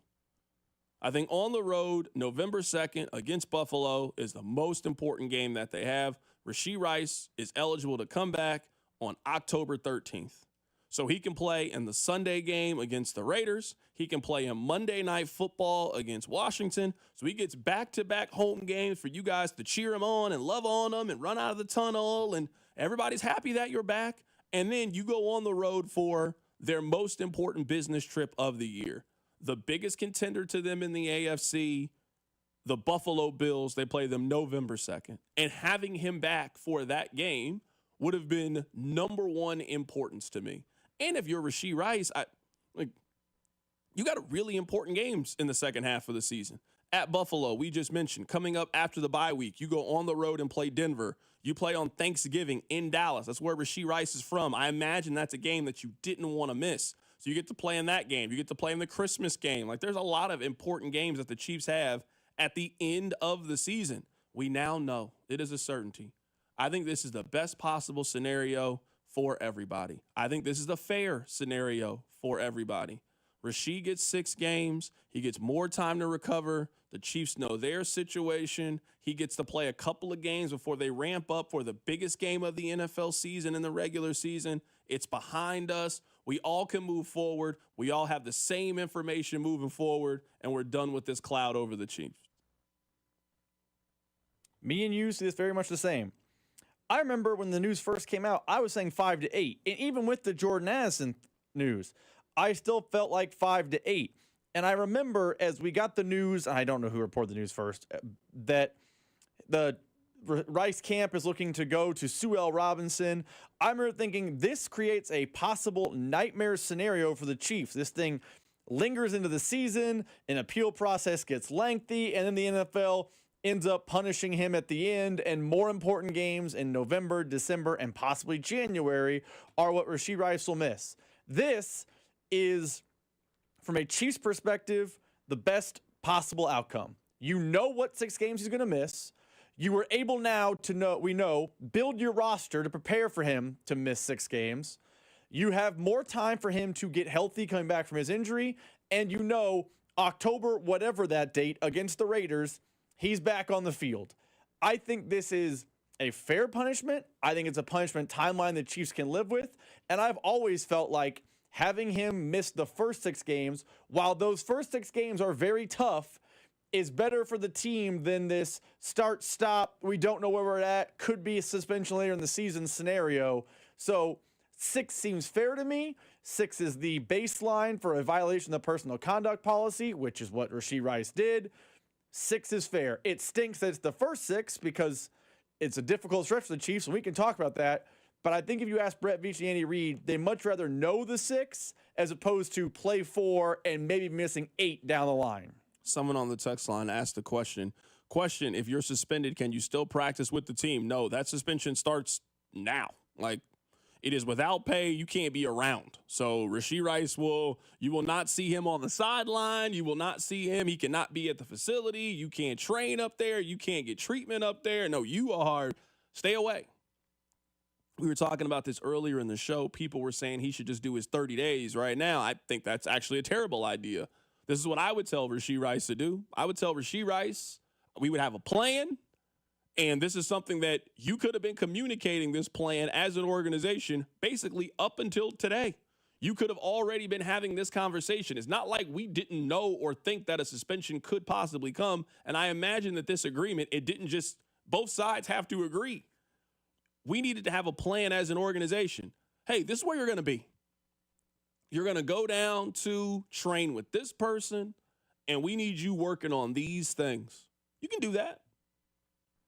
I need you working with this trainer. I need you to keep your mind right, your body right, and you're ready to pop up in the middle of October, ready to help us go win another championship. I mean, it's been a long time since Rashee Rice has played football. It will be over a calendar year since the last time that he played football. So if there's anybody who should be motivated to get back, if there's anybody who should be motivated to be healthy, I mean, it's him, right? I mean, technically, this is a contract year. Now, I don't think he's getting a new contract at the end of the season, but and you go out there and ball out. I mean, this is the first time that you can start to have that conversation with your organization about you being underpaid. I mean, you still got a lot of time left in the season and big-time games. We also think the Chiefs are going to the postseason, so it's not like you got a shortage of moments that you can showcase that you're one of the best receivers in the league. Go play well. Go ball out. Go be great. Here's Nate Taylor. He says that he's surprised that Rice didn't fight this a little bit harder. If I was Rashee Rice, I maybe would have wanted to fight more, right? Would have wanted my legal team to present a very compelling case on September 30th to Will Robinson, who, by the way, has only done one case in the NFL, and to the player's benefit, kind of leaned a little bit more player friendly than the league wanted, obviously. So you had a path, but I think there were a lot of forces that led Rashee to make this decision. And similar to you, similar to me, similar to a lot of fans, okay, well, now we know. We knew you were going to get suspended, but now we know, and now he can sort of look forward and move forward and target, that's Week 7 game against the Raiders. That is a home game. So you could have gotten 4, is my true opinion. Like, if Rashee would have taken this all the way to the wall, it probably would have been a 4-game suspension. But for a number of reasons, he chose to take the suspension today. We didn't play the follow-up. I disagree a little bit with Nate. I don't think he was getting a 4-game suspension. I think that 6 was the best that he could do. And I think he took the best that he can do. I think he got the best deal that he could possibly take was a 6-game suspension. Someone on the text line says this, and I said this earlier. I 100% agree. He needs to go down to SMU and practice. Absolutely. That's what I would tell Rashee Rice. There's nothing stopping you from going back to your alma mater and working out with them. I also imagine the Chiefs really wouldn't have much of an interest or much of a stop in you doing it. I also think that SMU would want you to do it. You're an NFL player who's an alma mater. Like, we'd love for you to come in, work out, speak to the kids, be around them, show them what it's like to be a pro.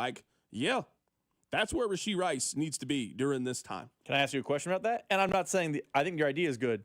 You think the Chiefs want him in Dallas during these times? Because Dallas is where the problem arose. That's the only counter argument I have. He could feasibly get into car problems anywhere. No, it seemed like it definitely happened. We know it happened in Dallas. He had a quiet off season. I'm guessing he went home. I don't know. I don't know what he does in his free time, but if that's where you're from and you went to college there, something tells me that you spent some amount of time down there this summer and you didn't have any issues. We'd never heard from you this summer. And I imagine you enjoyed your summer. You should. You're a millionaire. Hey, go out, have a good time. No one wants to stop you from having fun. We just don't want you playing speed racer on the highway in the middle of the day. That's what I would suggest. Stop doing that would be my advice. I know we're up against it, Rob. We'll talk a little bit of Royals before we hand things off to Josh Vernier. Yesterday was big. It really was. I cannot undersell how important of a win it was yesterday for the Royals. It looked and felt like it was over, my friends. The Royals were down 4-0 heading into the top of the 8th inning. They looked lifeless again. I mean, they were lifeless on Monday. They looked lifeless for a majority of Tuesday. This is against the White Sox. It looked like baseball season was going to be coming to a close in Kansas City. The Mariners looked like they were going to win. We were looking at the Royals possibly being 5 games back. That's not good. That is devastating. That's like when you're trying to come back in a basketball game and the other team hits a big 3, and now you're looking up the scoreboard like, ugh. Now you're down to 8. You know that feeling in a basketball game. You were making a run, and now you're out of it. Well, you know what? The Royals scored 2 runs in the top of the 8th. They scored 3 runs in the top of the 9th. The Royals win 5-4. The Mariners lose. And you know what? You picked up ground yesterday. All I want for Christmas, the only thing I want for Christmas outside of peace on earth is I want the Royals to be within striking distance of the Seattle Mariners heading into that series. They play the Mariners on the 16th, 17th, and 18th at Kauffman Stadium. You know what would be a good thing for the Royals? If Patrick Mahomes attends another game. I'm guessing that I'm assuming he ain't planning on going to none of these games, and I'm not mad at him for doing that. Hey, you got a free weekend. I don't think you're going to Tigers Royals this weekend. You know it's a big deal when Pat shows up. If they could get Patrick at that Tuesday game on the off night, it's a big deal. That's a big series for the Royals. if they can get to that point. That's all I want. That's literally all I want from this baseball season is to get there 2.5 back, 3 games back with Seattle coming into town just to see what Kauffman Stadium will be like. I had a lot of fun today. Hopefully you guys did as well. Check the podcast page. Take care of yourself. It's The Drive. You're listening to The Drive with Carrington Harrison. For the first time in a long time, I'm willing to dream that this can be a special season for the Missouri Tigers. Brought to you by DM Injury Law. Have you or a loved one been in a car wreck? Contact DM Injury Law today and get the money you deserve. Car wreck? Remember, Mike's got this. 96.5 The Fan. The long weekend sale is on at Target with exciting deals.